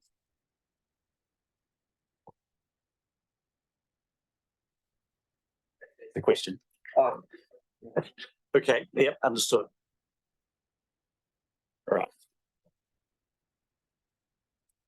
The budget you're now proposing, $15, I'll use the no bulk charging, and whatever you've negotiated with NAC, does that eliminate the general rate contribution to Motueka Aerodrome? Well, to Motueka Aerodrome firstly, because I suspect it doesn't for Takaka, but sorry, can I just go back to, we have modelled what the impacts on the aerodrome's financials would be if we were to use this model. It's actually quite variable. If we had an independent accountant look at it, Robin Curran, there are a lot of variables around this, and we believe that by bringing it up to $15, we'll be able to break even at Motueka Aerodrome and probably maintain the status quo at Takaka. But it's whether we have as many flights, there's, a lot of the users will say, oh, well, we'll reduce the flights, or we won't radio in when we're landing, which is contra to the CAA rules, is a risk. So that's why I'm hesitating a wee bit, is I can't put my hand on my heart and say, yes, we're definitely going to make more money, because there are actually quite a few variables around this. Would those variables be reduced if you had a bulk landing fee? If we had a bulk landing fee, yes, but we would not have a transparent charge process. We wouldn't have a user pays process. Well, okay. That would still be user pays. It's only the users paying the bulk fee. They're not. No one's paying the bulk fee if they don't have a plane and don't land. I mean, I guess you've highlighted the risk of people not landing or changing their behaviour, whereas that can be mitigated to some degree by a bulk fee, because to land once, you would effectively have to pay the bulk fee. Through you, Mr. Chair, there was no science when the bulk fee was introduced in 2019, so the number was just created. One of the things about an aerodrome is that you carry a certain amount of risk every time a plane lands or takes off. And so the idea of each user contributing to the operating costs means that they're reflective on the noise complaints and the risks and the fencing and the mowing costs each time that they land. There's also a step increase. So if we get back to where we were pre-COVID, we get to the stage where we possibly need a full-time manager at Motueka Aerodrome, we actually have the ability of changing those fees to reduce those things to just stay within those parameters. Okay, thank you. Councillor Kinnemont, Councillor Dowler, Councillor Greening. Thank you. Through the chair. Stephen, can you just wind back a minute there? Did you say that we would need a full-time manager at Motueka Aerodrome? When flights get to a certain level, you become a qualifying aerodrome, and yes, you would need a full-time staff member. Okay. Haven't had a few people chip my ear about this one. They're very happy to have this bulk funding retained. And they also see this as a way of, we don't use it all the time, but it's just a convenience thing that they don't have to worry about having to pay a $15 fee. They're part of the bulk funding. So I support one of the comments that the Mayor has made, is it possible that we can leave the bulk funding in for a year and then review it after that and see if it's in our favour or the aircraft's favour? And secondly, what was the hangar application fee? That's new to me, sorry. What does that mean? The hangar application fee is when you were seeking to build a hangar at one of our aerodromes, you'd have to pay a certain amount of money to which it would be credited back if you actually proceeded with the build. And one last thing, well, I think Councillor Myra here is asking about how this all of a sudden appeared on the screen that, you know, for years nothing had happened, then all of a sudden there's going to be a 300% increase. Maybe Stephen or Nick would like to tell us a bit about a users group that you're looking at setting up.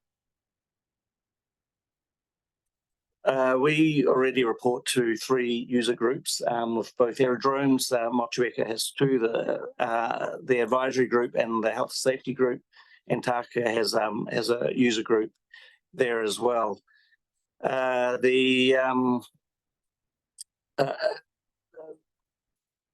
council stopped subsidising Motueka Aerodrome in 2021. We still ratepayer money still goes into Taka, around about 80,000 a year, and this is since 2021 the financials have deteriorated in Motueka, mainly due to increasing costs. What we're trying to do is we're trying to mitigate that. Councillor Dowler, and then Councillor Greening. I think everybody said in their submissions that they'd be more than happy with a $15 landing fee. Most also said, the residents said that they prefer to pay by bulk. Probably one of the main reasons was we didn't have an on-field facility for them to pay. And we have mooted that some sort of stripe machine or whatever may go in there eventually to take a payment. The swipe card idea was to deal with itinerants, people just landing, but the systems we have now is we can charge by the plane identity and just charge people direct. It also takes staff time, etc., but that's part of it. So residents say they want to pay bulk, you know, and some of them said that they'll never possibly use their bulk fee. So The non-commercial residents, I personally would be happy with a bulk fee. The commercial people, different story. You've already negotiated one. There's another heavy commercial operator there as well that needs to be talked to and sorted out some way. Because I have my own opinion on that, which I won't put in the room here. We know that, well, I know for a fact that the reason that the airport went into green is for the fact that we had more hangars built and there was more ground leases paid. The landing fee charges, I don't think have ever grown enough to say that that was the part. And in the submissions and that, the ones that I've read and reread, that we were climbing up to an area where they were going to be paying the same where a fully serviced airport, i.e. like Nelson, that has rescue control tower, etc., and they quoted a few airports around the country about that. So we've landed in there at the moment with the $15 I'm happy with. Pleased that you've been able to negotiate privately with the NAC because the pressure is on them guys regarding their international students. I know that for a fact, plus the New Zealand ones. I know 2 kids that are looking at going there, but student loans are going to be over the top if the council's not careful. The bulk fee is the thing that I can't insist on, but I'd like the council to think. The council has to decide. So we've got a recommendation, which is to do away with the bulk fee. We've had a discussion about it. It's up to someone to move whether they want to retain the bulk fee or not as part of the mix and set it at whatever the figure is. That reflects the $15 increase. So one presumes it's at least a 1/3 increase in the bulk fee as well. It may be that the council sets the bulk fee slightly higher for or lower, whatever. But we just need someone to move because we've had quite a now wide-ranging discussion. I'll come to Councillor Greening, but then we do need someone to move a way forward, or we risk spending more time on this particular item than the whole rest of the LTP. So Councillor Greening's first, and then I'll come back to Councillor Kinamont, then Councillor Walker and Councillor Hill. So my observations from the submissions made was very much along the lines, and I think a concern of mine was we need to be wary of the total revenue picture. There seemed to be substantial buy-in to the $15 landing fee, so that's great. But there was also substantial buy-in to the bulk fee being adjusted to 300, and I think the assumption was that it would be retained. My concern is if we fundamentally change what we're currently doing, we may experience a bit of an exit. So I assume that people who are buying the bulk fee are landing more than 20 times, which would be a pretty reasonable assumption, given their weekend flyers, 52 weeks a year. So they're probably doing 30 or 40 probably.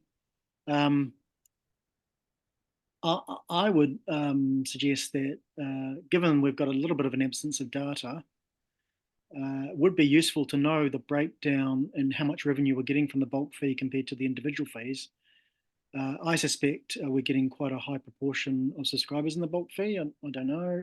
I don't have that data, but that would be interesting to know. But I think for now, I think perhaps we should at least, for this purposes of this process, retain what is proposed, the $15, add in the bulk fee for 300, suggest we engage once we have a bit more data about actually the revenue breakdowns that are occurring, and then revisit it at a subsequent annual plan or an ability to reevaluate the fees for this particular issue. So I think I don't want to upset the apple cart. I think we've got a lot of buy-in at 315. They're both increases. I think if people are landing more than 20, they may get a bit upset with the $15 charge because they'll be paying more than $300.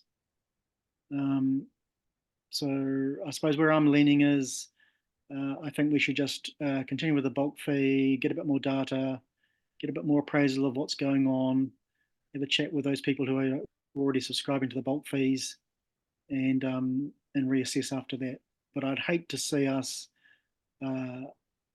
dissuade people from using the current facility and then we lose all the revenue or quite a substantial part of it, which will then just Are you moving that particular outcome? Well, in general, I think it's dangerous for me to move it because I'm in general opposition to some of the charges across the rest of it. So me moving something and then opposing it might be a process issue. But I'm sure someone in the room there will move this. So I certainly support that Councillor approach. Walker's indicated she's happy to move in the similar direction to what you've elucidated. Yeah.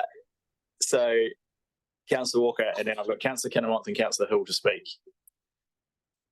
Bearing in mind currently this reflects Motueka. So we're talking about Motueka, but I presume the same thing applies across to Golden Bay. Correct. We can have that discussion in a minute. Councillor Walker.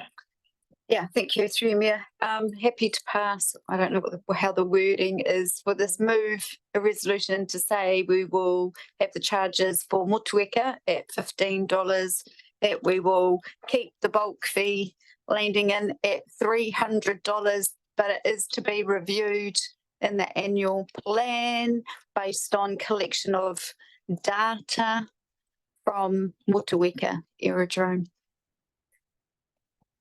Got that wording? Right. I don't do rewind. Yeah, that's the rewind.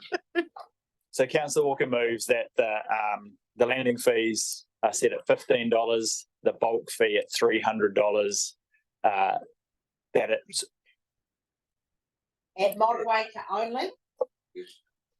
That's what I'm passing. There could be some other dialogue coming from Tākeka. It would be much easier if we just change it for both aerodromes. Given that Tākeka is still going to be receiving a significant general ratepayer contribution, even with those changes. Well, that's what I'm passing. You might want to foreshadow it over the other side of the room.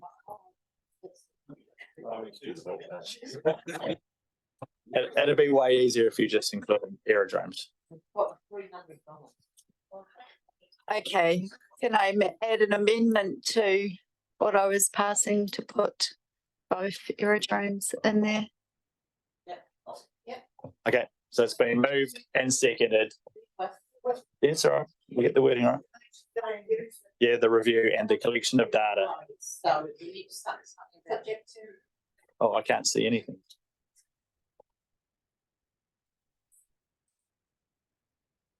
No, not subject to. Aerodrome break for convencer, retention aero bulk fee. You got the $15 up there. Yeah, all good. And that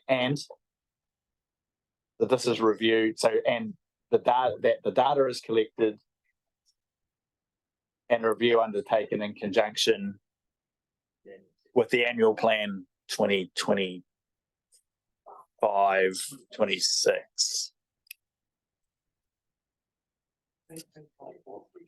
Or just the next annual plan? Should we not commit to that? Yeah, they'd already suggested removing the bond. That was contained, I think. Could we just make a minor amendment there? This applies to the recreational users only.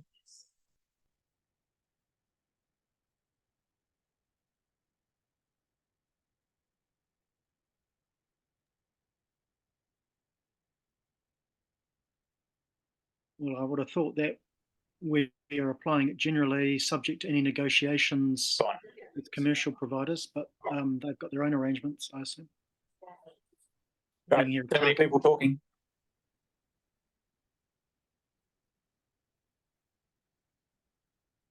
I think the one in Tākeka is Sounds Air, which I would have thought would be. It's Sounds Air? No, it's not. It's much Waikiki. That we would have entered into negotiations on a commercial basis with, as we have done with the. Yeah, so for clarity, the discussion we're having is for recreational users. So whether it's Golden Bay Air or NAC or other commercial operator, that's a conversation to be had between the parties. So do you want us to add for recreational users? At the $300? Yep. Yes, thanks. Mr. Mayor, while that's just happening, just to be clear, you're confirming this as an option for people to elect to take up instead of paying the $15 landing fees, not on top of the $15 landing fees. So I just wonder if I may suggest that you say confirms the retention of for people to take the option of paying the bulk charge as an alternative to the landing fees. Otherwise, it could be construed that those are cumulative. Sorry, to be annoying.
Could I just add a minor amendment?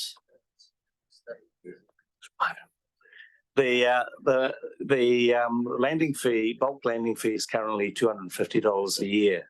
So we probably need to say. Oh, sorry, Mr. Mayor.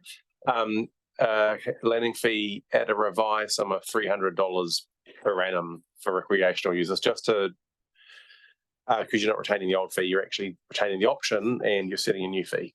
Does that make sense? Yeah.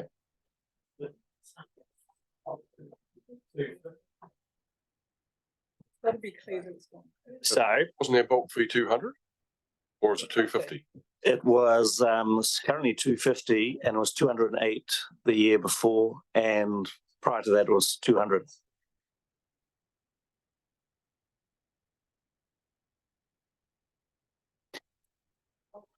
So just there's a table in the attachment explains it all.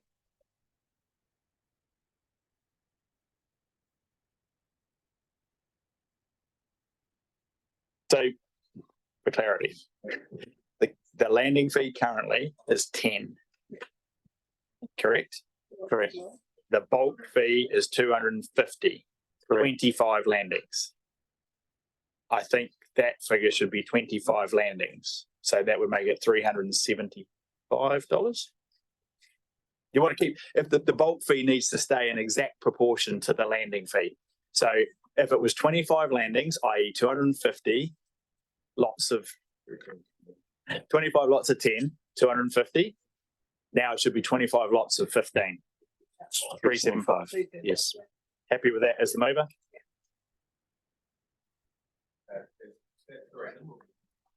Oh my stars. This is why I hate crafting resolutions on the fly. Yeah, it's there.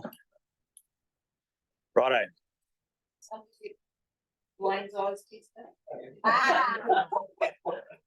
Yeah, Councillor Walker, are you happy with the resolution as now worded? Righto. Yes, I am. Thank you. It's open for debate. Councillor Hill. Thank you. In my little spiel earlier, I spoke about being very appreciative of the expert advice that we receive. And I note in this case, we're going to go against it. And I haven't yet heard the rationale for doing that. We're going to keep the bulk landing fee because, so that's missing in the equation for me. Initially, it was brought in because we didn't have the means or capacity or ability to be able to count how many times people were landing. And now that we do, let's take it out. So in fact, what happened is that we'd be subsidising those. So the reason to bring it in is that those that fly a lot can end up paying a lesser amount per landing if they fly lots. So it's, what we're effectively doing is subsidising people who fly a lot, because I don't think people are going to take on the bulk landing fee if they're not going to have 25 flights. So I've spoken with some pilots in Takaka, and they have said that they don't think there should be bulk landing fees. So let's not assume that pilots want this particularly. I do support the $15. And, you know, in terms of user pays, here we are with, and it was stated by a submitter that Takaka Aerodrome Council are using it as a cash cow. Thought that needed repeating.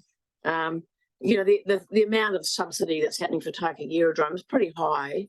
It is an essential piece of infrastructure for us in terms of emergency. Like, we really need it. Hill went out, we had drugs, medication getting flown in and out, blood samples and thingies and all of that. So it is really important. And so of course we need to subsidise it to some extent, but I'm not sure we need to subsidise the people that are flying a lot. I think there should just be a base fee, and I suspect it's easier. So if anyone's got some advice to me or the opinion about the reason for bringing it back in, then that'll be interesting. Thank you. Well, I think the question I asked earlier is about, do we know the exact question you just asked in the figures, and what are we under or over? Are we generating more or less revenue? What's the risk? Because the advice we received is there is a risk because we don't know how many times people are going to land or not land, which is why the review at the end of a year with the data. So I 100% take your point, and I am more than happy to dispose of the annual fee if it's demonstrated through the course of this year that actually we're being rorted by these unreasonable people who are landing more often than, you know, and getting a really bargain price. Happy to be convinced about that. Don't currently have the data, hence the question earlier. Well, because it's a lot simpler. You just pay once at the start of the year. You don't have to worry about the whole billing. As Councillor Dowler mentioned earlier, we don't have to be sending out accounts, and it just seems a lot more simple. Money up front. Right. Councillor Kinnamonth. We've gone a long way in 10 minutes. Can you just quickly explain to me, because I'm a novice at this, how do you collect the $15 per landing? We pay for a service that monitors radio calls. You have to make a radio call just before you land, and they use that to determine who's landing at each aerodrome. And so we've just complicated this a bit by having another layer of charging in here, because these people have already paid in bulk, haven't they? Essentially, we're looking at maintaining the status quo for a year until we can come back with more data.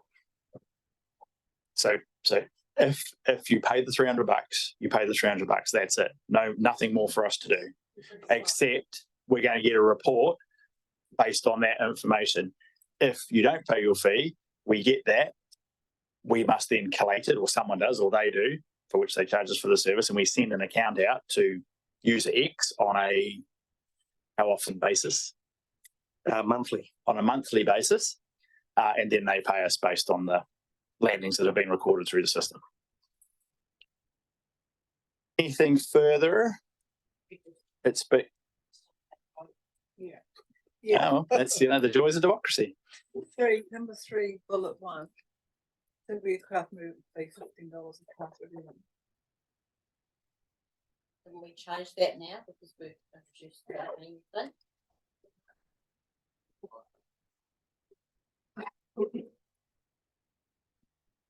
Nick, That's right. no. Single aircraft movement fee applied to everybody, not the case. Okay, it's possible.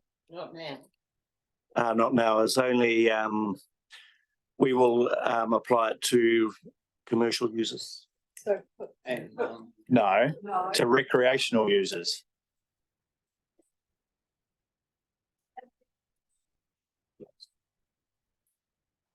Oh, I see what you mean. Okay.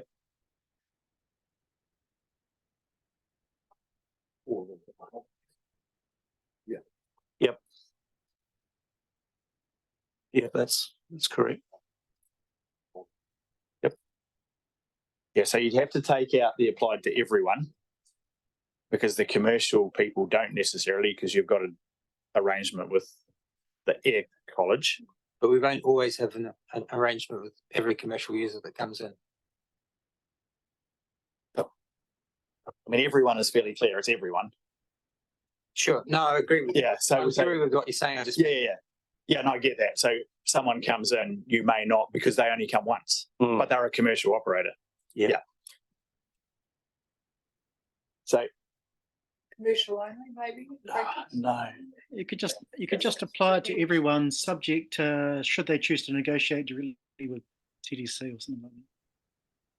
Should they have an existing agreement which would cover Yeah, the bulk not fee? so applied to everybody not covered by a separate commercial agreement. Yep. Cool. We don't need the commercial because that also picks the recreational flyers up. Separate agreement. Okay, so now we're good. Righto. Councillor Hill, have you determined which way you're going to vote before I put it? Okay. So it's been moved and seconded and debated quite extensively.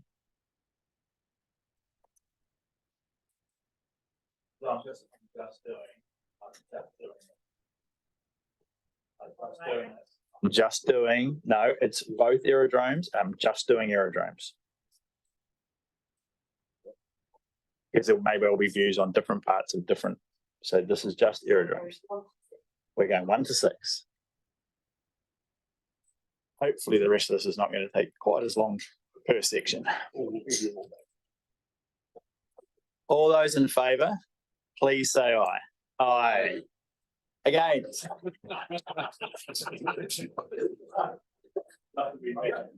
Brilliant. Right. Port Tarakoa. Port Tarakoa. So Port Tarakoa, we've increased fees by 6%. Okay, so it's just across the board, 6% applies to all the fees / charges at Port Tarakoa. Okay, thank you. And that was contained, that was the original, went out for consultation. Okay, all right, thank you. So that, I think in terms of commercial was the, yep, all good. Thank you. Thank you. Maybe move on to waste management. David's here. Yep.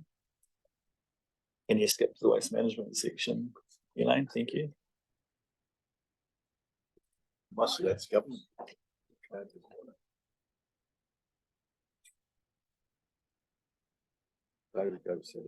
Yeah.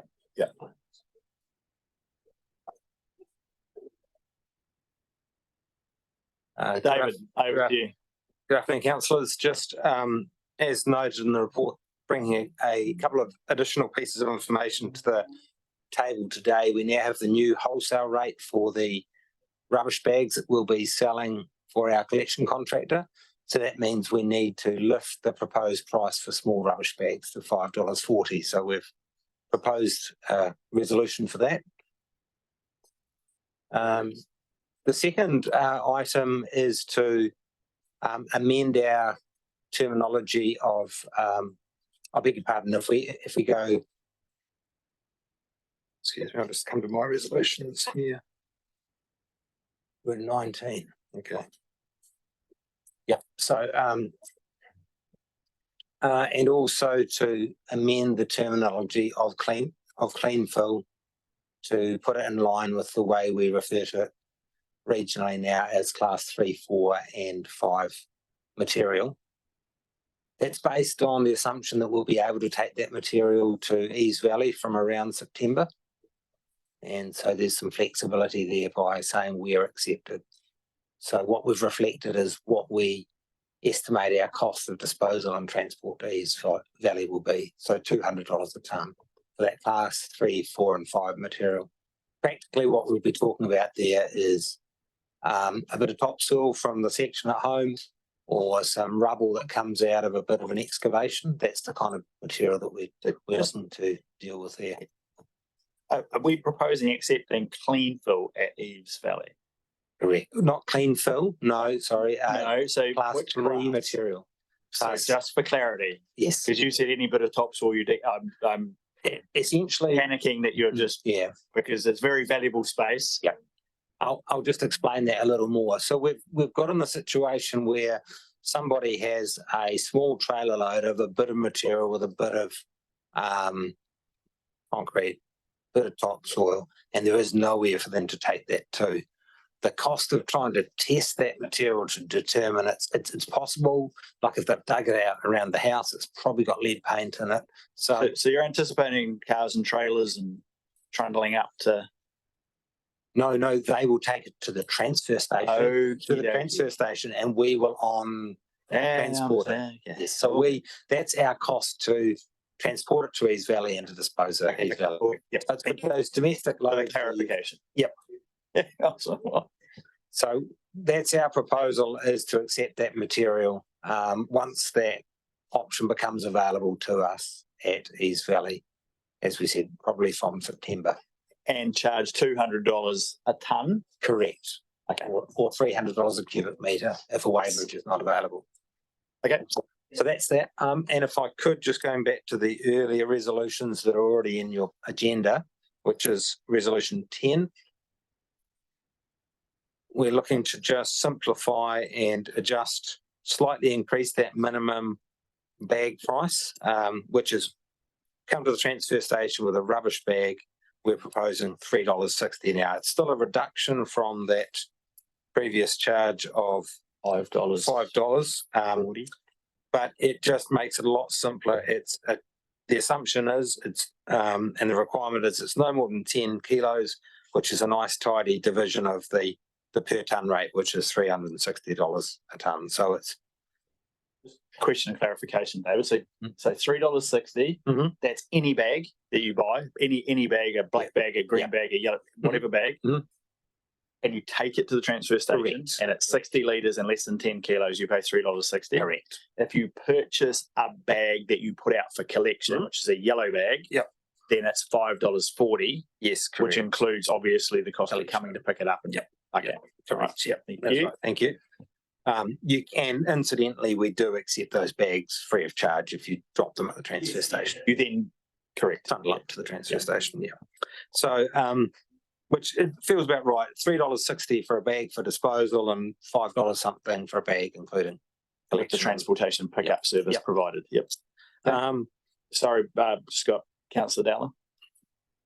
Do we have to do any modifications at Mariri to take the clean fillers you're talking about?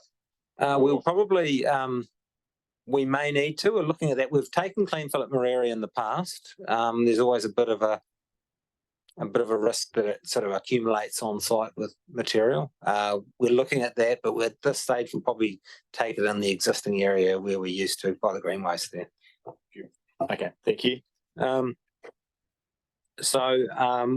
noting that we're just going to clarify the schedule of fees and charges, that the only place we really measure by volume is at Collingwood, unless a weighbridge falls over. So we'll just try and simplify that so that there's a nice simple schedule of fees and charges for everybody apart from Collingwood, and then just a separate section that talks about Collingwood. So just an explanation there. And just noting that from 1 September, up to 5 tyres will likely be accepted free of charge at a transfer station when the product stewardship scheme comes in. But that's something that we'll get further information on as it develops. Up to 5. Up to 5. Because I guess it's a car set.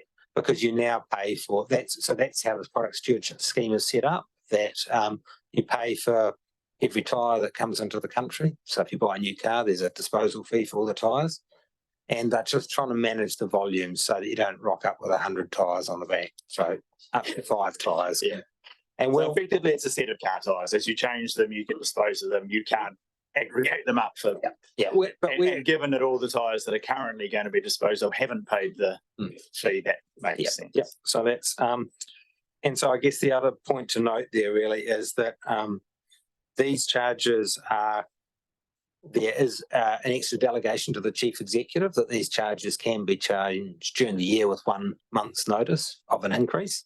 So I wouldn't discount the fact that some of these things are moving during the year. We might need to use that delegation during the year to either remove a charge or to increase a charge.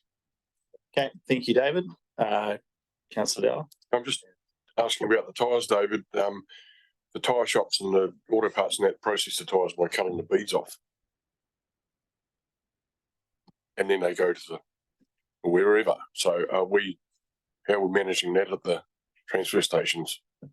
My understanding is that they'll probably get a direct collection by a contractor. We won't need to deal with them. Thank you, Councillor Shellcrest. Yeah, my one's on the tyres as well.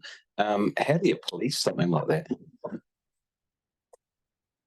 In terms of, well, practically we're only allowed to hold a certain amount on site. So it's possible that we might have to manage it down and just say, look, actually we're full at the moment. You need to hold on to them for longer, or it's a bit of an unknown because we haven't done this in the country before. But for example, if you have 20 tyres, you can go every day exactly with 5 tyres for 4 days.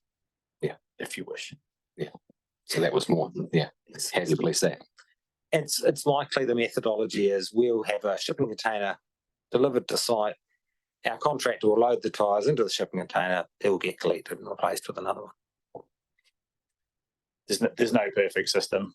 As this is introduced, over time it's going to be because people won't need to stockpile them because they can dispose of them for nothing. So over time but there is going to be a period where there's a number of tyres lying around that people will want to dispose of. And if they're inclined to turn up every day of the year with 5 tyres, they'll be able to maximally dispose of 1,700 and something tyres, 365 times 5. But, they will be collected from us free of charge. I believe we can make a call on whether we accept and whether we continue to charge for them. But okay, all good. Thank you. Anything further on David's? Oh, sorry, Celia. Yeah, just about roast tie, and I know that we agreed we were going to have a workshop, aren't we? Did we agree we're going to have a workshop about different classes of soil? That is going to come up in the near future in terms of the classifications, the class, the rationale behind yes. Yeah. So just flowing out of that, just about how we manage in Golden Bay. So if somebody takes a trailer of stuff they've dug out of their property, is there a plan, like would that all have to be taken over the hill? Or that's really what I think we probably need to get some system organised for Golden Bay, because it's probably completely ad hoc at the moment. I've got no idea what actually happens. I know that there is a concern sometimes. We had one quite recently where a member of the public pointed out that there was some contaminated soil sitting around. So that could we cover that in the workshop, or do you want to do it separately? Yeah, we could do that, but just information, I guess. At the moment, we hold a consent that our contractor is able to use the site for clean fill only. And it's up to them to manage the site and keep the gate locked and so forth. We have had some concerns lately that we've had fly tipping there, but we can certainly look back and look at that in the future in terms of options for material there. Thank you. Anything further on this section in terms of solid waste? Okay, I'm not proposing to take this as a separate resolution. Next, Alan. Gravel extraction, the other David. Gravel extraction.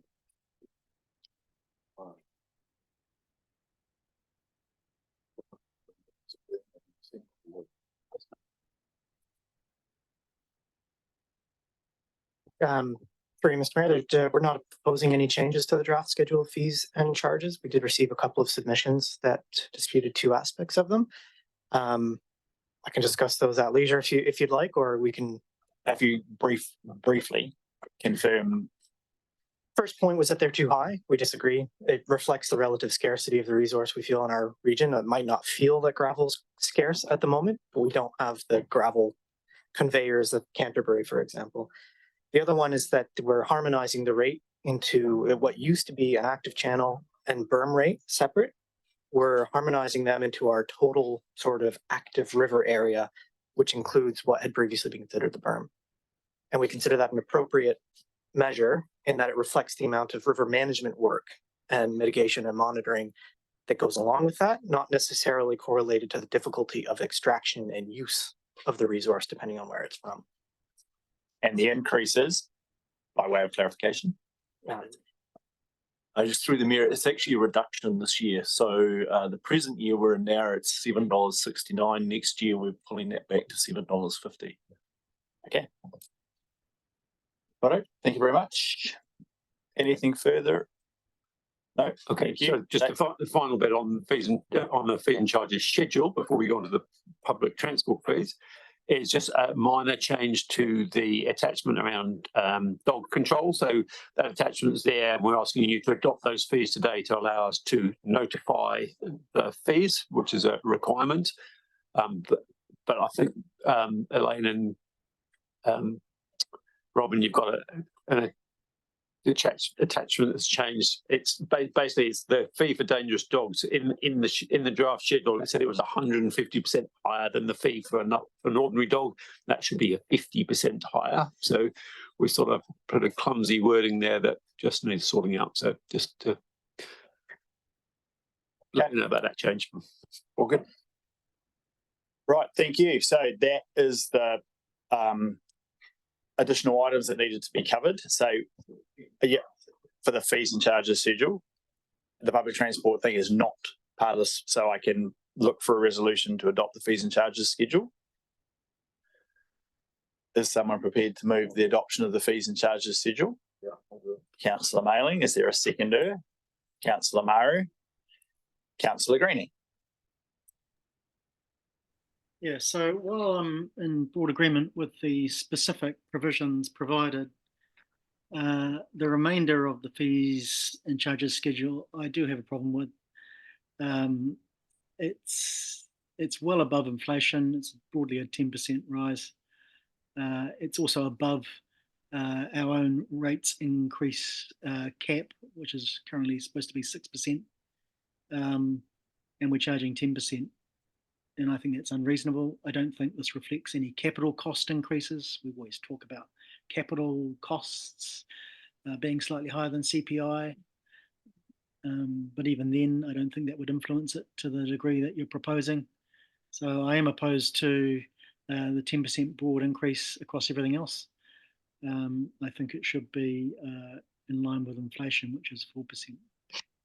So I can't support this particular clause, which is 16. Okay. Thank you, Councillor Greening. Unless there's any further speakers, I will put the resolution. All those in favour, please say aye. Aye. Against? Against. Recorded, please. The resolution is carried. So the last item is the public transport fees. Bill. I'll kick off. I've got some folk in support, Mr. Mayor. So this is the last two resolutions are recommendation from the Joint Regional Transport Committee. The first one is to increase the B card fares by 5% from 1 July.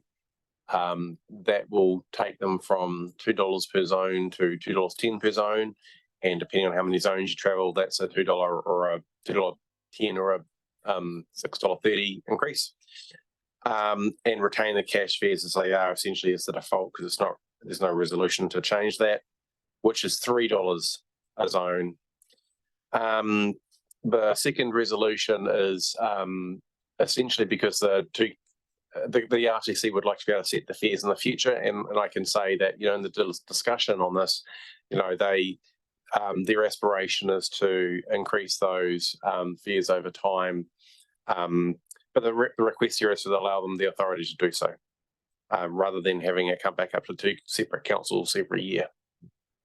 Happy to take questions. So, question. So if we delegate authority to the Joint Transport Committee to determine fare increases up to inflation, does that mean that we reserve the right to increase fares over and above inflation?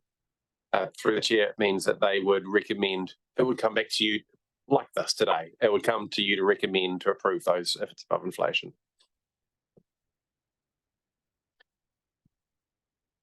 So delegates authority to propose and determine. So that doesn't have a recommendation in it. It's to determine fare increases. Correct. So they can always propose. Right now, they are, for example, proposing that you increase it by 5% for the B card one. Yes. Determine means that they would run a similar process to the fees and charges schedule. They would propose a fair increase in the future, and then they would determine it. They would finalise that decision. Up to inflation. Correct. And if we wanted to double the fees, how does that work? They would. I can see the point you're making. If the council's aspirations were different from the joint RTCs. So we discussed yesterday. Yeah. Well, at some point, the whole issue of fares, and people said, $1's too low. It could be doubled. It's still $2. It's still cheap. Blah blah blah. We're facing constraints around government funding, etc., etc. We want to extend to weekends. All of those things. Yeah. One of the ways of funding that is to increase the fares by substantially more than inflation in order to cover that, and there's a trade-off for the service being provided versus the cost. What I'm trying to understand is we've just passed a resolution to determine the fees. What I take it that is that we won't get asked. We'll just be the regional transport will determine the fees, and that will be the decision. Up to inflation, 100%. Yeah. So my question remains: so if we want to do something more substantial, the process would be. I think that the logical way to do it would be for the council to propose that, notify that the joint RTC it intends to increase the fares over and above inflation, and let that process run through. So effectively, the joint RTC for that year would not propose a fare; it would be done through the two councils. Yeah. Weekend service. Yeah. Need to increase by more than inflation. The final determination. Yeah. Hey, thank you. No, I think that's fine. Now I understand what it means. Up to inflation, they can determine. Beyond that, separate process that involves council approval. Councillor Kinnerman. What's the benefit of doing it this way? One of the benefits is that up to the point of inflation, it's a process that the joint RTC can make on behalf of the two councils, rather than the subject to aspect that's in this resolution. And the risk that we agree or disagree on the percentage, and it has to go back to both councils for approval, and one of us agrees and one of us doesn't. Just makes it cleaner and simpler. And up to inflation, that seems fine to me. All right. Anything further? Is someone happy to move those two resolutions? Move Councillor Dowler, seconded Councillor Butler. All those in favour, please say aye. Aye. Thank you. The resolution is carried. And that is, Ellen, us. So thank you very much to everyone who's been involved. Just for clarity, we have 2 days scheduled next week, Wednesday and Thursday. Wednesday we can remove, you have back as a day that is free. Thursday, however, there are a couple of items that will now be workshop related, which is the climate action plan. Yeah. And the dog control bylaw that wasn't able to be completed at the previous last week. opportunity. Also just remain open, so that will probably be the morning. But it is possible that once Matt and his team all go away and do work and clarify everything and look at all the various machinations, that is a possibility we may have to consider something else. So don't plan to do something else on Thursday afternoon yet. So just keep Thursday as a day. Wednesday you can have back. All good? Okay.